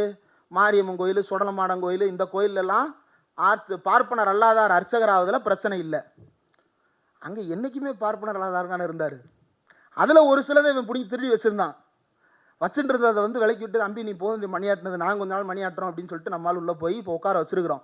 அதுலேயும் ஆகம கோயில், எதெல்லாம் ஆகம கோயில்? மதுரை மீனாட்சி அம்மன் கோயில் ஆகம கோயில், தில்லை நடராஜர் கோயில் அது ஒரு வித்தியாசமான கோயில், அதுக்கு பின்னாடி வர்றேன். இப்படி கோயிலுக்குள் நடக்கக்கூடிய அநீதி, இதை எதிர்த்து கலைஞர் செய்த அந்த முக்கியமான விஷயம்தான் அந்த 1973 அவர் போட்ட 15 standard acres, first 15 standard acres of the temple should be owned by the temple, other should be distributed or purchased by the tenants of the land அப்படின்ற அந்த சட்டம். அப்போது அடுத்த அனைத்து சாதியினர் அர்ச்சகர் ஆவதற்கான திட்டம். இப்போ கோயிலில் மட்டும்தான் லேண்ட் ரிஃபார்ம்ஸா? இல்லை ஊரில் பண்ணணும்ல. ஊரில் பண்ண வேண்டிய லேண்ட் ரிஃபார்ம்ஸ் ரொம்ப முக்கியமானது. பெரிய கிளிப்பிங் போல் லோட் ஆக லேட் ஆகுது. சரி, எஜமான் படம் பார்த்துருக்கீங்களா? யாரெல்லாம் எஜமான் படம் பார்த்துருக்கீங்க? நல்லா இருக்குமா படம்? சாதியை விட்டுருங்க. கிராஃப்ட் வானவராயன் சொத்துக்கெல்லாம் ஜப்தி வரணும், ஊர் ஜனங்க முன்னாடி அவன் கேவலப்பட்டு நிற்கணும், அதுக்குத்தான். இப்போ இவர் வந்து என்ன பண்ணுவார் அப்படின்னா, ஒரு அதிகாரியை ஏவி விடுவார். யாருக்கு? எஜமா வீட்டுக்கு, ரஜினிகாந்த் வீட்டுக்கு ஏவி விடுவார். எதுக்கு? அவன் நிறைய லேண்டு வச்சுருக்கிறான், நீ போய் லேண்டு சீலிங் ஆக்டை காட்டி அவன்கிட்ட இருக்கிற லேண்டை பூரா கவர்மெண்ட்டுக்கு மாற்றி விட்டுட்டு வந்துரு அப்படின்னு சொல்லிட்டு லேண்ட் சீலிங் ஆக்டின் படி அனுப்பி விட்டுரு. உடனே ஒரு அதிகாரி போவார். மிஸ்டர் இவரே ரஜினிகாந்தோ சூப்பர் ஸ்டார் என்னமோ ஒன்று, அவர் பேர் என்னங்க? வானவராயனா? இவர் வல்லவராயனா? வானவராயனோ வல்லவராயனோ ராயர். அவர்கிட்ட போய் கேட்குறாங்க. அவர்கிட்ட போய் என்ன கேட்குறாங்க? எப்பா நீ நிறைய லேண்டு வச்சுருக்க, நாங்கள் வாங்க வர்றோம்னு இங்கிலீஷில் கேட்குறாங்க. உடனே அவர், why are you speaking in English? You should speak in Tamil. அவர் அப்படி தான் சொல்லுவார். Tamil அப்படி தான் சொல்லுவார். Tamilல பேசுங்க, நாங்கள்லாம் பொதுமொழியில் தான் பேசுவோம் அப்படின்னு சொன்னோடனே இவர் வந்து, உங்களிடம் வரம்புக்கு மீறிய சொத்துக்கள் இருப்பதால் நீங்கள் அனைத்தையும் அரசாங்கத்திடம் தாக்கல் செய்ய வேண்டும், அதை நாங்கள் பரிசோதிக்க விரும்புகிறோம் அப்படின்னு ஒரு சொல்ல, நீ ஏன்பா பரிசோதிக்க போகிற? ஆமாம், நில உச்சவரம்பு சட்டத்தின்படி இவ்வளவு தான் நிலம் வச்சுருக்கணும்னு அந்த அதிகாரி. உடனே எஜமா வந்து கீழே இருக்கிற அந்த ஃபைலை தூக்கிட்டு அப்படியே வேகமாக வந்து அந்த டேபிள் அப்படி போடுவார். போட்ட உடனே என்ன சொல்லுவார்? இது என்னங்க அப்படின்னோடனே, நீங்கள் நிலத்தை வாங்கி என்ன செய்ய போகிறீங்க? நாங்கள் மக்களுக்கு பிரித்து கொடுக்க போகிறோம், நானே எல்லார் பேர்லையும் பிரித்து எழுதிட்டேன். பரவாயில்லையே, எஜமா காலடி மண் எடுத்து அப்படின்னு சொல்லிட்டு பாட்டை பிஜிஎம்மை போட்டோம் அப்படின்னா தேட்டரில் கிளாப்ஸு அள்ளும். உண்மையிலே அதை பண்ணாங்க.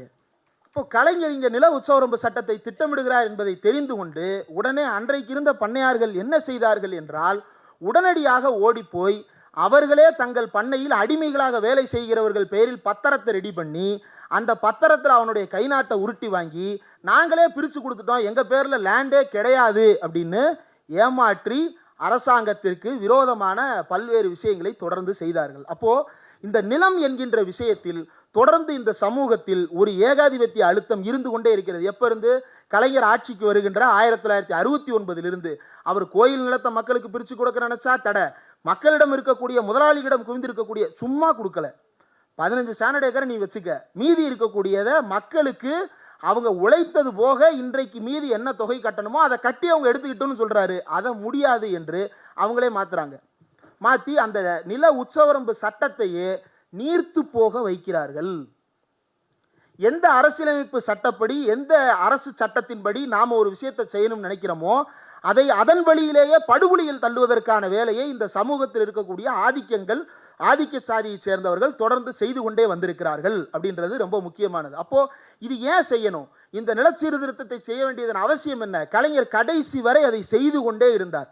கடைசியாக அவர் ஆட்சியில் இருந்த 2006-11 வரைக்கும் அவர் என்ன செஞ்சார் அப்படின்னா, கடைசியில் அரசிடம் இருக்கக்கூடிய நிலங்களையே நிலமில்லாத ஏழைகளுக்கு 2 ஏக்கர் வீட்டுமனை பட்டா என்று லட்சக்கணக்கான பேருக்கு பட்டாவை பிரித்து கொடுத்துட்டு தான் அவர் போனார். கடைசி வரை அந்த நிலத்தை பிரித்து கொடுப்பதற்காக அவர் போராடி கொண்டே இருந்தார். அந்த நிலம் என்பதிலிருந்து அவர் விடுபடவே இல்லை. ஏனென்றால் அந்த நிலத்தினுடைய மதிப்பு அல்ல, அந்த நிலம் மனிதனுக்கு கொடுக்கின்ற மதிப்பு என்ன என்பதை அவர் புரிந்து வைத்திருந்தார். அதுதான் அதில் அடிப்படை. இப்போது லிபர்ட்டி பார்த்துட்டோம், அடுத்து ஜஸ்டிஸ் பார்த்துட்டோம், அடுத்து ஃப்ராட்டர்னிட்டி, சகோதரத்துவம். இந்த சகோதரத்துவம் அப்படின்றது ரொம்ப வேர்டு ரொம்ப நல்லா இருக்கும், அர்த்தமும் ரொம்ப நல்லா இருக்கும். ஆனால் இது எல்லாத்தையும் சொல்லும்போது இது ஜஸ்டிஸ் தானே, இது லிபர்ட்டி தானே அப்படின்னு சேர்த்து புரிந்து கொள்ளும் வகையிலே இருக்கும். மற்ற நாடுகளில் இந்த குழப்பம் இல்லை, இந்தியாவில் இந்த குழப்பம் இருந்துக்கிட்டே இருக்குது. ஏன் என்றால் எல்லாமே ஏன் ஒரே வார்த்தையா? இங்கே ஜஸ்டிஸ்னாலும் ஒன்று தான், லிபர்ட்டினாலும் ஒன்று தான், ஃப்ரெட்டர்னிட்டினாலும் ஒன்று தான், ஈக்குவலிட்டினாலும் ஒன்று தான் இல்லையா?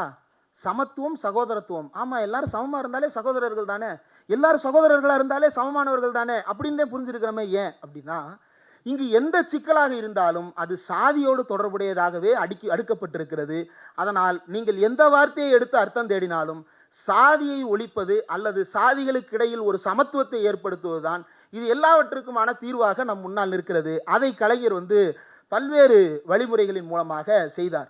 ஒரு முக்கியமான உதாரணம் என்ன அப்படின்னா, கலைஞருடைய திட்டங்களில் ரொம்ப முக்கியமான திட்டம் பெரியார் நினைவு சமத்துவபுர திட்டம். இந்த பெரியார் நினைவு சமத்துவபுரம் கட்டப்பட்ட போது என்ன சொல்லப்பட்டது, அதை டீமீன் பண்ணுறதுக்காக ஒரு உதாரணத்துக்கு சொல்கிறேனே. இப்போ டாட்டா ஒரு கேம்பெயின் பண்ணாங்க. என்ன கேம்பெயின்? ஒரு கேம்பெயின் பண்ணாங்க. ஃபெயில்டு கேம்பெயின் அது. டாட்டா நேனோவுக்கு அவரே டாட்டாவே சொல்லியிருந்தார், ரத்தன் டாட்டாவே சொல்லியிருந்தார், நாங்கள் கேம்பெயினில் மிஸ்டேக் பண்ணிட்டோம், அஃபோர்டபுள் காருன்றதுக்கு பதிலாக நாங்கள் சீப்பஸ்ட் காருன்னு விளம்பரம் பண்ணிட்டோம். இது பிராண்டிங் ரொம்ப முக்கியம். இந்த பிராண்டிங் எப்படி பண்ணுறான் அப்படின்னா, பெரியார் நினைவு சமத்துவபுரத்தை நவீன சேரிகள் என்று மக்கள் மத்தியில் ஒரு பரப்புரை செய்வது. இன்னொரு பக்கம் அது இருக்குப்பா, ஊருக்கு அந்த பக்கம் இருக்குப்பா. சரி, இப்போ சென்னையில் வீடு வாங்குறவங்களாம் எங்கே வாங்குறாங்க? எக்மோர் ஸ்டேஷனுக்கு ஏத்தாப்புலையா? சென்ட்ரலுக்கு பக்கத்துலையா? அட்லீஸ்ட் அண்ணா நூலகத்துக்கு பக்கத்துலையா? இல்லை கவர்னர் மாளிகைக்குள்ளேயா? இல்லை எங்கே? வண்டலூர்லாம் தாண்டி எங்கேயோ போயிருச்சு.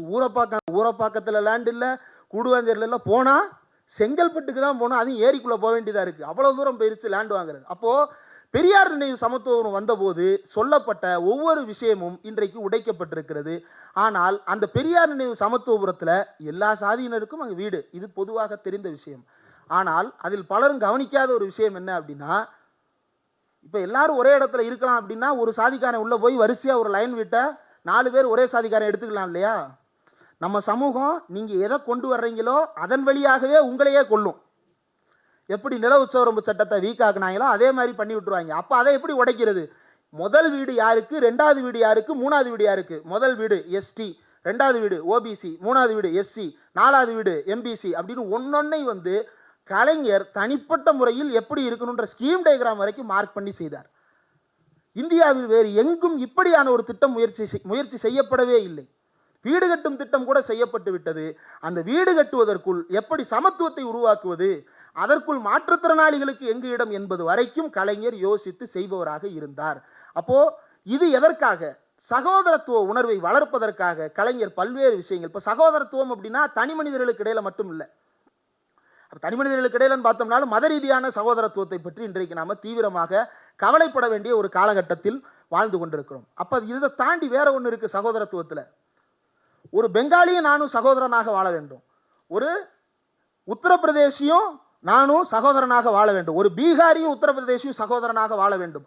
அப்படி வாழுவதற்கு என்ன வழிவகையை இந்த அரசியலமைப்பு சட்டத்தின் மூலமாக இந்திய அரசு சாத்தியப்படுத்தி இருக்கிறது என்றால், இந்த 2 பேரும் சகோதரனாக இல்லாமல் சண்டைக்காரனாகவே இருப்பதற்கு என்னவெல்லாம் செய்ய வேண்டுமோ அதையெல்லாம் ஒன்றிய அரசு செய்யும். ஒன்றும் இல்லை, பீகாரிகள் தமிழ்நாட்டில் வேலையில் இருக்கிறார்கள். நம்ம எல்லாருக்கும் தெரிஞ்ச விஷயம்தான். நிறைய பேர் வேலை பார்க்குறாங்க.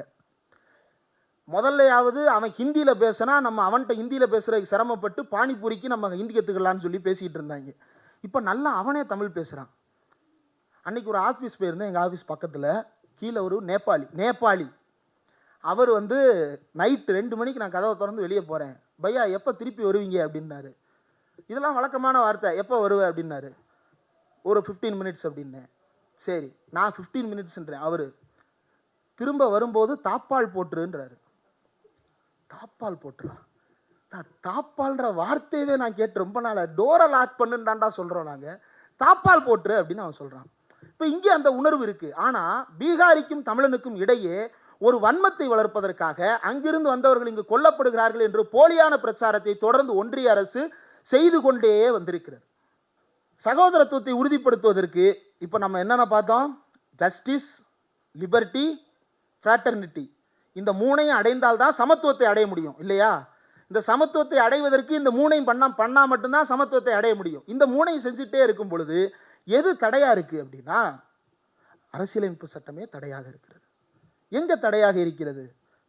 தில்லை நடராஜர் கோயிலில் மற்ற சாதியை சேர்ந்தவர்களை அர்ச்சகராக மாற்றுவதற்கான முயற்சி நடக்கும் பொழுது அவர்கள் நீதிமன்றத்துக்கு செல்லுகிறார்கள். நீதிமன்றத்துக்கு செல்லும்போது நீதிமன்றம் என்ன கேட்கிறது? ஏன் நீங்கள் அர்ச்சகராக கூடாது? நாங்கள் டினாமினேஷன்னா என்ன அப்படின்னா, எளிதில் புரிந்து கொள்ளணும் அப்படின்னா, இந்த மேல்மருவத்தூரில் நம்ம ஆதிபராசக்தி அம்மா இருக்கிறார் இல்லையா, அவங்க தான் டினாமினேஷன். அவர்களே உருவாக்கி, அதில் வழிபாட்டு முறை அவருடையது, அவரே அந்த கோயிலை நிர்வகிப்பார், அவரே உருவாக்கி இருப்பார். தீட்சிதர்கள் என்ன சொல்லிவிட்டார்கள் என்றால், இது எங்களுடைய டினாமினேஷன், நாங்களாம் டினாமினேஷன். என்னப்பா டினாமினேஷன் சொல்ற அப்படின்னா, ஆமாமா உள்ள இருக்கக்கூடியவரே நம்மால் தான். நம்மாலா என்ன உள்ள இருக்கிறார்ல சாமி, ஆமா சாமி, அவர் எங்களுக்கும் சாமி தான். இப்போ என்ன அதுக்கு? அவர் தீட்சிதருங்க, நாங்கள் 100 பேர் கைலாசத்துலேருந்து வந்தோம், 99 பேர் வெளியே குடியிருந்துட்டு இருக்கிறோம், 100வது நபர் தான் உள்ளே இருக்கிறாரு அப்படின்ட்டான். கோயிலை கட்டின சோழ மன்னன் கேட்டிருந்தான் அப்படின்னா அந்த சோழியன் குடுமிகள் என்ன ஆகியிருக்கும் எனக்கு தெரியல, விட்டுருங்க அதை. இப்போ இப்படி போராட்டம் நடக்கிறது. எந்த அடிப்படையில் அதை கேட்குறாங்க அப்படின்னா, டினாமினேஷனுக்கு யார் ரைட்ஸ் கொடுத்துருக்கிறா அப்படின்னா ஆர்டிகிள் 26. ஆர்டிகிள் 26 என்ன சொல்லுகிறது? மத நிறுவனத்தை நானே நிறுவி அதற்குள் என்னுடைய விதிமுறைகளை நானே பின்பற்றிக் கொள்வதற்கான எல்லா உரிமைகளும் எனக்கு இருக்கிறது என்று அந்த டினாமினேஷனின் அடிப்படையில் அந்த கோரிக்கையை வைக்கிறார்கள். அப்ப இது மட்டும்தான் எதிரானதாக இருக்கிறதா என்றால் இல்லை. சகோதரத்துவத்தை கெடுப்பதற்கு வேற பல விஷயங்கள் எதிராக இருக்கிறது. அது என்ன அப்படின்னா, அரசியலமைப்பு ஒன்றியத்திடம் குவித்து வைத்திருக்கக்கூடிய அதிகாரங்கள். அந்த அதிகாரங்களுக்கு எதிராக நாம் கேட்ட கேள்விதான் மாநிலத்திற்கு சுயாட்சி எங்கே என்கின்ற அந்த அடிப்படையான முழக்கம். அந்த முழக்கம்தான் இந்தியா முழுவதும் சகோதரர்களாக வாழுவதற்கான எல்லா வாய்ப்புகளையும் உருவாக்கி தர வல்ல ஒரே முழக்கம். வேறு எந்த முழக்கம் சாத்தியப்படுத்தாது. மத்தியில் கூட்டாட்சி, மாநிலத்தில் சுயாட்சி என்று கலைஞர் முன்வைத்த அந்த முழக்கம் ரொம்ப ரொம்ப முக்கியமானது. அந்த முழக்கம் தான் இன்றைக்கும் தமிழ்நாட்டிற்கும் இந்தியாவில் இருக்கக்கூடிய மற்ற மாநிலங்களுக்கும் அடிப்படையில் தேவையாக இருக்கிறது. தமிழுக்கு வரக்கூடிய சிக்கல்களும் தமிழர்களுக்கும் வரக்கூடிய சிக்கல்களுக்கும் கூட ஒன்றிய அரசாங்கம் வைத்திருக்கக்கூடிய அந்த அரசியலமைப்பு சட்டப்பிரிவு பார்ட் 17 என்ன சொல்லுது அப்படின்னா, Hindi shall be the national language official language of India. Hindi shall be the official language of India என்று அதில் எழுதப்பட்டிருக்கிறது. அது எப்படிங்க அதை மட்டும் அலுவல் மொழியாக வைக்கிறீங்க? அதை மாற்றணும். இதை தான் எப்போ இருந்து அரசியலமைப்பு சட்டம் ஏற்கப்பட்டதிலிருந்து அண்ணா கேள்வி கேட்டார், கலைஞர் கேள்வி கேட்டார். கலைஞர் ஒரு கட்டத்தில் அந்த பகுதியை தீயிட்டு கொளுத்தும் போராட்டத்தை நடத்திட்டார். எப்ப? 1980களின் இறுதியில். அப்போது எதற்காக அந்த போராட்டம் நடந்தது என்றால், ராஜீவ்காந்தி அரசு கொண்டு வந்த புதிய கல்விக் கொள்கைக்கு எதிராக நடைபெற்றது. மும்மொழி கொள்கையை திணிக்க பார்க்கிறோம். எதற்காக திணிக்கிறோம்? அரசியலமைப்பு சட்டம் எங்களுக்கு சொல்லி இருக்கிறது. அப்பனா அந்த பகுதியை எடுத்துருவோம் அப்படின்னாரு. அப்போ நீங்கள் அரசியலமைப்பு சட்டத்தை எதிர்க்கிறீங்களா அப்படின்னு விகடனில் கேள்வி கேட்ட பொழுது கலைஞர் சொன்ன பதில், ஒரு விஷயத்தில் எனக்கு சிக்கல் இருக்கிறது என்பதால் அதை முழுமையாக கொளுத்துகிறோம் என்பதல்ல. அரசியலமைப்பு சட்டத்தை மொத்தமாக நாங்கள் எதுவும் செய்யவில்லை. மாறாக எங்களுக்கு முரண்பாடான பகுதிகளை காகிதத்தில் எழுதி அதை நாங்கள் கொளுத்தினோமே தவிர அரசியலமைப்பு சட்டம் தந்த சமத்துவத்துக்கு எதிராக நாங்கள் போராடவில்லை. அரசியலமைப்பு சட்டம் தந்த சகோதரத்துவத்திற்காக நாங்கள் இந்த போராட்டத்தை நடத்தி கொண்டிருக்கிறோம் என்று கலைஞர் அன்றைக்கு பதிவு செய்தார். அப்போ நாம் இன்று சந்திக்கின்ற மொழி சிக்கல்களிலிருந்து பல்வேறு அடிப்படையான சிக்கல்களுக்கெல்லாம் காரணகர்த்தாவாக இருந்தது என்ன அப்படின்னா, இந்த அரசியலமைப்பு சட்டத்தில் இருக்கக்கூடிய சின்ன சின்ன சிக்கல்கள். அந்த சிக்கல்களை திருத்துவதற்கு தான் இன்றைக்கும் நாம் போராடி கொண்டிருக்கிறோம். நிறைவாக ஒரே ஒரு விஷயம், நியோ லிபரலைசேஷனுக்கு பிறகு இந்தியாவில் ஒரு முக்கியமான விஷயம் கேள்விக்குண்டானது. என்ன? கொள்கைகளை கார்ப்பரேட்டே தீர்மானிக்கும். என்னென்ன விஷயத்த? ஒன்றும் இல்லை, 72 எலெக்ஷன் 72க்கு பிறகு 77 ஆட்சி கலைகிறது. 77க்கு பிறகு கலைஞர்கிட்ட ஒரு கேள்வி கேட்கப்படுகிறது, உங்களுடைய ஆட்சி காலத்தில் செய்ய நினைத்து செய்ய முடியாமல் போனது என்ன அப்படின்னு. அவர் ஒரு விஷயத்தை சொல்ல 2 சொன்னார். முதல் விஷயம் என்ன அப்படின்னா, விலைவாசியை குறைக்க வேண்டும் அல்லது மக்களின் வாங்கும் திறனை அதிகரிக்க வேண்டும். கலைஞர் சொன்ன இந்த பார்வையை அன்றைக்கு வேற எந்த மாநிலமும் பெற்றிருக்கவில்லை. வாங்கும் திறனை அதிகரிக்க வேண்டும். இந்த ஆங்கிள் இருந்து யோசிக்கவே இல்லையே, இது என்னடா புதுசா இருக்கு அப்படின்றதுதான் பலரும் கண்விழித்து பார்க்க வேண்டிய ஒரு முக்கியமான விஷயம். அப்போ அந்த வாங்கும் திறனை அதிகரிப்பது எப்படி? மக்களை பொருளாதாரத்தில் பங்கேற்க செய்வது. மக்களை பொருளாதாரத்தில் பங்கேற்க வைக்கிறது எப்படி?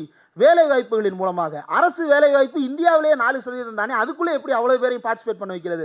அப்போ பிரைவேட் ஜாப். இங்கே தான் நம்ம மோடி அரசாங்கத்தினுடைய பொருளாதார ஆலோசகர் 6 மாதம் முன்னாடி சொன்னதை எடுத்து பார்க்கணும். என்ன சொன்னார்னா, வேலை கொடுக்கறது எங்கள் வேலை கிடையாது, பிரைவேட்டோட வேலை அப்படின்னு அவர் சொன்னார். கலைஞர் என்ன சொன்னார் என்றால், it is the duty of the state to address this issue. With liberalization, the expansion was not restricted to the economy alone, even inequality grew. அதாவது அரசுக்கு இதில் பங்கு இருக்கிறது என்பதை வெளிப்படையாக பேசிய ஒரே முதலமைச்சர் கலைஞர் மட்டும்தான். அதை பின்னாளில் அவர் பேசியது மட்டுமல்ல, அதற்கு தேவையான முன்னுதாரண வேலைகளை எல்லாவற்றையும் ஏற்கனவே செய்து வைத்துவிட்டு போயிருந்தார். என்னென்ன செய்து வைத்தார்? சிப்காட் என்கின்ற ஒரு நிறுவனம் இந்தியா தமிழ்நாட்டில் இன்றைக்கு பல்வேறு இடங்களில் பல்வேறு நிறுவனங்களை நடத்துவதற்கு வாய்ப்பளிக்கக்கூடிய இடமாக இருக்கிறது. அந்த சிப்காட் என்கின்ற நிறுவனத்தை, சிப்காட்டையும் சிட்கோவையும் கலைஞர் 71 உருவாக்குகிறார். எல்காட் உருவானது 1977. இந்தியாவின் முதல் இன்ஃபர்மேஷன் டெக்னாலஜி பாலிசி தமிழ்நாட்டில் கொண்டு வரப்பட்டது. தமிழ்நாட்டில் கொண்டு வரப்பட்ட அந்த சட்டத்தை யாருனாலும் கொண்டு வரலாங்க. சட்டத்தை செயல்படுத்துறதுக்கு தான் அங்கே ஆள் வேணும். ஆள் என்ன செய்தார்? அந்த நபர் என்ன செய்தார்? கலைஞர் என்ன செய்தார்? கலைஞர் என்ன செய்தார் என்றால் அடிப்படை தேவைகள் அனைத்தையும் பூர்த்தி செய்து வைத்திருந்தார். அதனால் அடிப்படை கட்டமைப்புகளோடு இருந்த தமிழ்நாட்டை வேண்டி பல்வேறு வெளிநாட்டு மூலதனங்கள் இந்தியாவிற்கு வரத் தொடங்கின. அதில் மறைமலை நகரில் இருக்கக்கூடிய இன்றைக்கு நம்ம பார்த்துருக்கக்கூடிய மஹிந்திரா சிட்டி, அங்கே இருக்கக்கூடிய இண்டஸ்ட்ரியல் பார்க் எல்லாம் சரி. இது ஏஎஸ் பன்னீர்செல்வம் அவர்கள் தன்னுடைய புத்தகத்தில் குறிப்பிட்டிருக்கக்கூடிய ஒரு முக்கியமான point. FDI that came during the first term of Jayalalitha was not for the units that were located either in Maraimalai Nagar or in Sriperumbudur industrial park. ஸ்ரீபெரும்புதூரில் இருந்த இண்டஸ்ட்ரியல் பார்க்குக்கும் மறைமலை நகரில் இருந்த இண்டஸ்ட்ரியல் பார்க்குக்கும் மட்டும்தான் வெளிநாட்டு முதலீடுகள் வந்து சேர்ந்ததே தவிர ஜெயலலிதா தன்னுடைய ஆட்சி காலத்தில் ஒரு மூலதன செலவையும் செய்யவில்லை. ஒரு இண்டஸ்ட்ரியல் பார்க்கையும் ஜெயலலிதா டெவலப் பண்ணலை. அதே எல்காட்டில் உட்காந்து கலைஞருக்கு எதிராக போஸ்ட் போடுவான். அதே சிப்காட்டுக்குள்ளிருந்து கலைஞரை திட்டி கொண்டிருப்பான்.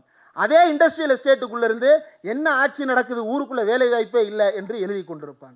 காரணம், இதை பற்றிய புரிதல் பெரிய அளவுக்கு நம்மால் பேசப்படாமல் போனது முக்கியமான செயலாக மாறிவிடுகிறது. அப்போது அதை நாம் மாற்ற வேண்டும். அந்த ஆய்வுகள் தொடர்ந்து செய்யப்பட வேண்டும்.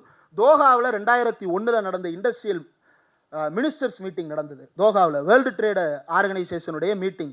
அந்த ஒப்பந்தத்தில் என்ன நடந்தது அப்படின்னா, தமிழ்நாட்டிலிருந்து அன்றைக்கு ஒன்றிய அமைச்சராக இருந்த முரசொலி மாறன் அவர்கள் கலந்து கொண்டார். அவர் கலந்து கொண்டு அன்றைக்கு பேசிய பேச்சும் அவர் பண்ண நெகோசியேஷனும் தான் இன்றைக்கு வரைக்கும் ஓரளவுக்கு இந்த பின்தங்கிய பகுதியில் இருக்கக்கூடிய அரசுகள் இந்த லிபரலைசேஷன் எக்கனாமிக்கு உள்ளுக்குள்ள ஒரு ரோல் பிளே பண்ணுறதுக்கு இடத்தை உருவாக்கி தந்தது. அந்த இடத்தை உருவாக்குவதற்கான திட்டம் கலைஞரிடம் மட்டும்தான் இருந்தது. அவர் உருவாக்கி வைத்த அடிப்படைகள் தான் லிபரலைசேஷனுக்கு உள்ள ஆக்டிவ் பீப்புள் ஃபோர்ஸை எங்கேஜ் ஆக வச்சது. அந்த ஆக்டிவ் பீப்புள் ஃபோர்ஸ் எங்கேஜ் ஆனதுனால தான் நம்முடைய அடிப்படையில் பல விஷயங்கள் மாறியது, நம்முடைய வரம்புகள் உயர்ந்தது, நம்முடைய பொருளாதாரம் வளர்ந்தது, நம்முடைய வாங்கும் திறன் அதிகரித்தது. கோவிட் முடிஞ்ச உடனே அனுராக் காஷ்யப் சொன்னார். என்ன சொன்னார்? படம் பார்க்கறதுக்கு இந்தியில் ஆள் இல்லை. ஏன் இல்லை? காசு இல்லை. ஆனாலும் நம்ம ஊரில் தேட்டரில் எங்கண்டா படத்தை போட மாட்டேறேன்னு திட்டினாங்க. ஏன் திட்டினா? காசு இருக்கு, நான் படத்தை போடு அப்படின்னு அவன் கேட்குறான். அப்போ இந்த பணம் எங்கிருந்து இந்த புழக்கத்திற்கு வந்தது? கலைஞர் கொண்டு வந்த இந்த ஆக்டிவான பாலிசிஸின் மூலமாகத்தான் இந்த ஒவ்வொன்றும் நம்முடைய கைக்கு வந்து சேர்ந்தது. இனமானம் கலைஞருடைய அடிப்படை பண்புகளில் ஒன்றாக இருந்தது. அந்த இனமானம் தான் எல்லாவற்றையும் கலைஞர் வேறுபட்ட பார்வையில் சிந்திப்பதற்கு காரணமாக அமைந்தது. ஒரே நேரத்தில் அவரால் தமிழ் இலக்கியத்தையும் பேச முடியும், 1999 இணைய கல்விக் கழகத்தையும் உருவாக்க முடியும். இன்றைக்கும் உலகில் பல்வேறு இனக்குழுக்கள் இருக்கின்றன, பல்வேறு மொழிகள் இருக்கின்றன. இந்தியாவில் பல்வேறு இனக்குழுக்கள் மொழிகள் இருக்கின்றன. இந்தியாவிலேயே 3 மாநிலங்களில் மட்டும்தான் மொழிக்கென்று தனியாக அமைச்சகம் இருக்கிறது. முதலில் இந்தியாவில் மொழிக்காக ஒரு அமைச்சகத்தை, தமிழ் வளர்ச்சித்துறை, தமிழ் வளர்ச்சிக்கான அமைச்சர் என்று ஒரு துறையையும் அமைச்சரையும் உருவாக்கியது கலைஞர் மட்டும்தான். அதே தமிழ் வளர்ச்சி துறையிலிருந்து கலைஞர் என்ன சாத்தியப்படுத்தினார் என்றால், வெப்சைட்டுன்னு ஒன்று இருக்கிறதே நமக்கு தெரியாது. இந்த வெப்சைட்டில் வந்து தான் நாளைக்கு புத்தகத்தை படிப்பானா அதுவும் தெரியாது. உலகமே பேனாவில், அவரே பர்சனலாக பேனாவில் தான் அனைத்தையும் எழுதுவார். அவர் தட்டச்சு செய்கிறவர் இல்லை, அவர் பேனாவில் தான் எழுதுவார். ஆனால் அவர் அனுமானித்தார், எதிர்காலம் இணையவழியில் தமிழ் இணைய கல்விக் கழகம், தமிழ் டிஜிட்டல் லைப்ரரி. 99 கலைஞர் யோசித்த அந்த திட்டம் தான் இன்னைக்கு நீங்கள் ஆன்லைனில் தமிழ் புக்கு எதை தேடினாலும் தமிழ் டிஜிட்டல் லைப்ரரியில் PDF அவைலபிளாக இருக்குது அப்படின்னா அடித்தளம் போட்டவர் கலைஞர். அதே நேரத்தில் அடிப்படையில் இருந்த நம்மளாம் ஒரு பிரச்சனை இருக்குங்க. என்னென்னா, நம்ம ஒரு மிடில் கிளாஸ் ஆகிட்டோம்னு வைங்களேன், உலகமே மிடில் கிளாஸ் ஆயிடுச்சு. நம்ம என்ன பண்ணுவோம்? நம்ம ப்ரைவேட் ஹாஸ்பிட்டல் போகிற அளவுக்கு காசு வந்தோடனே ப்ரைவேட்டுக்கு போக ஆரம்பிச்சிருவோம். போனோடனே என்ன நினைப்போம்? சார் யார் சார் இப்போலாம் கவர்மெண்ட் ஹாஸ்பிட்டல் போகிறா? எல்லாம் ப்ரைவேட்டில் தான் சார் போய் நிற்கிறான். உங்கள் ஏரியாவில் உனக்கு பிரைமரி ஹெல்த் சென்டர் எங்கே இருக்குன்னு தெரியுமா? அது எங்கே இருந்தால் எனக்கு என்ன சார்? முதல்ல அங்கே போய் பாடுறா எத்தனை பேர் போகிறான்னு, அதுக்கப்புறம் உலகத்தை பற்றி நீ பேசு. கலைஞர் இந்த 2 தரப்புக்குமான திட்டங்களையும் செய்தார். இந்த 2ஐயும் அவர் பார்த்தார். நாம் ஒரு இடத்திற்கு வந்ததற்கு பிறகு நமக்கு பின்னாலோ கீழோ இருக்கக்கூடிய எதையும் பார்க்க மறுப்பது போல கலைஞர் பார்க்க மறுக்காமல் அனைத்தையும் பார்க்கக்கூடிய கழுகாக அவர் இருந்தார். அதனால தான் அவரால் ஒரே நேரத்தில் 1999 அவரால் உழவர் சந்தையும் திறக்க முடியும், 2000 அவரால் டைடல் பார்க்கும் திறக்க முடியும். இந்த ரெண்டையும் வெற்றிகரமாகவும் அவரால் செயல்படுத்த முடியும். இந்த 2 மக்கள் குழுவினுடைய தேவைகளை அவரால் புரிந்து கொள்ளவும் முடியும். இதை தாண்டி உணவு தேவைகளை பூர்த்தி செய்வது, அவர்களுக்கான கல்வி தேவைகளை பூர்த்தி செய்வது என்று அனைத்து திட்டங்களையும் தொடர்ந்து செய்து கொண்டிருந்தார். அந்த கொள்கை பிடிப்பு ரொம்ப அடிப்படையானது. அடுத்து 4வது சனநாயக உணர்வு. அவரிடம் இருந்த மக்களிடமிருந்து வரக்கூடிய விமர்சனங்களையும் எதிர்த்தரப்பிடமிருந்து வரக்கூடிய விமர்சனங்களையும் தன்னுடைய சாதனைகளாக மாற்றிக்கொள்ளுகின்ற அந்த திறமை அவரிடம்தான் இருந்தது. அதை அவர் கடைசி வரை கையில் வைத்திருந்தார். ஆதிக்க எதிர்ப்பு என்பது அவருக்கு எப்போதும் எல்லாவற்றையும் இந்த ஒரு இடத்துல அடிக்கலாம், இனமானம்னா சொல்லலாம், அல்லது ஆதிக்க எதிர்ப்பு என்று சொல்லலாம். அந்த ஆதிக்க எதிர்ப்புணர்வு இருந்ததுதான் கலைஞரை நாம் இன்றைக்கும் கலைஞராக கொண்டாடுவதற்கான காரணம். இதை தாண்டி அவருடைய அரசியலை, அவருடைய ஆட்சியை நாம் புரிந்து கொள்வதில் இன்றைக்கு நமக்கு இருக்கக்கூடிய அடிப்படையான ஒரே தேவை மாநில சுயாட்சி தான். அதில் நிறைவாக ஒரே ஒரு கோட் மட்டும் சொல்லிட்டு முடிச்சிடுறேன். பேரறிஞர் அண்ணா நாடாளுமன்றத்திற்கு போய் முதல்ல பேசுகிறார். உள்ளே போய் இப்போ தான் முதல்ல என்ட்ரியே ஆகுறாரு. பார்லிமெண்ட் எப்படி இருக்குன்றதை பார்த்துட்டு அவர் முதல்ல பேசுகிறார் ராஜ்யசபாவுக்குள்ள.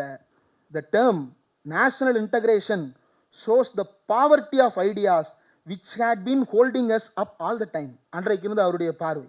I would therefore say, let us rethink. We have a constitution, of course. Stalwarts of this country sat and devised the constitution. பெரும் வல்லுநர்கள் இந்த அரசியலமைப்பு சட்டத்தை உருவாக்கி தந்திருக்கிறார்கள்.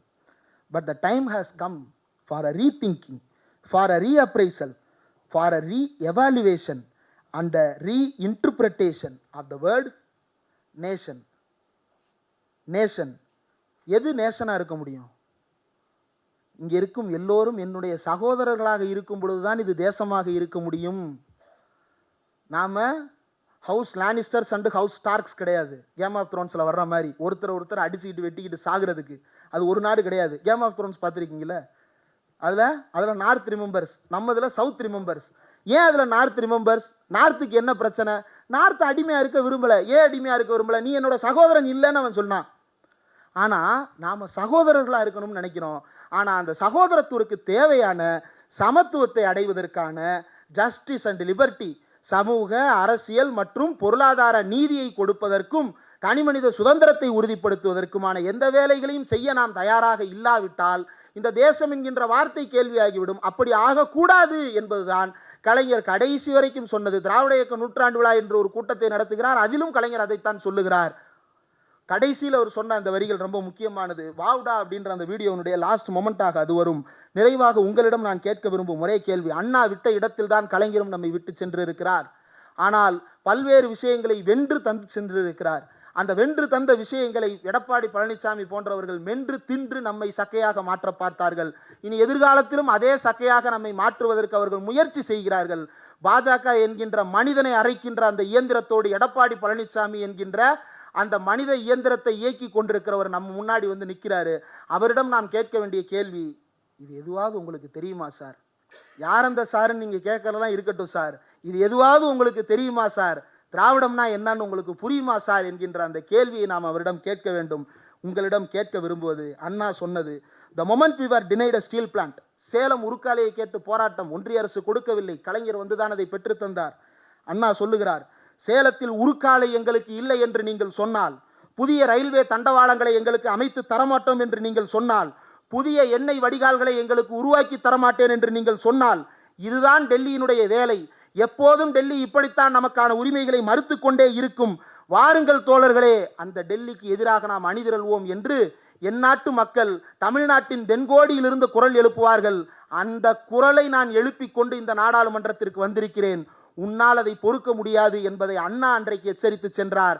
அதற்கு பிறகு கலைஞர் வாழும் காலம் முழுவதும் எல்லாவற்றிலும் எச்சரித்து சென்றார். இன்றைக்கும் நம்முடைய முதலமைச்சர் முத்துவேல் கருணாநிதி ஸ்டாலின் என்று அவர் அந்த பேரை முத்துவேல் கருணாநிதி ஸ்டாலின் என்று விரித்து சொன்னதற்கு பின்னாலும் ஒரு அடையாளம் இருக்கிறது. வாசித்து கொண்டிருந்தவர் நிமிர்ந்து பார்த்ததற்கும் ஒரு அடையாளம் இருக்கிறது. அது வெறுமன புகழாரங்களுக்கான அடையாளம் அல்ல, தமிழ்நாட்டினுடைய வரலாற்றிலிருந்து எழுந்து வந்த அடையாளங்கள். அந்த அடையாளங்களை பின்பற்றித்தான் தமிழர்களாகிய நாம் எதிர்காலத்தை நோக்கி நடைபோட வேண்டும். அந்த நடைபோடுவதற்கு இன்றைக்கு நமக்கு தேவை. அண்ணா சொன்னார் இல்லையா, இனமானத்தோடு அங்கே ஒருத்தன் கேட்பான்னு. அந்த கேள்வியை சாமானியம் கேட்கின்ற நிலையை ஏற்படுத்துவோம். மத்தியில் கூட்டாட்சி, மாநிலத்தில் சுயாட்சி, கலைஞர் கேட்டது போல வென்றெடுப்போம். நன்றி.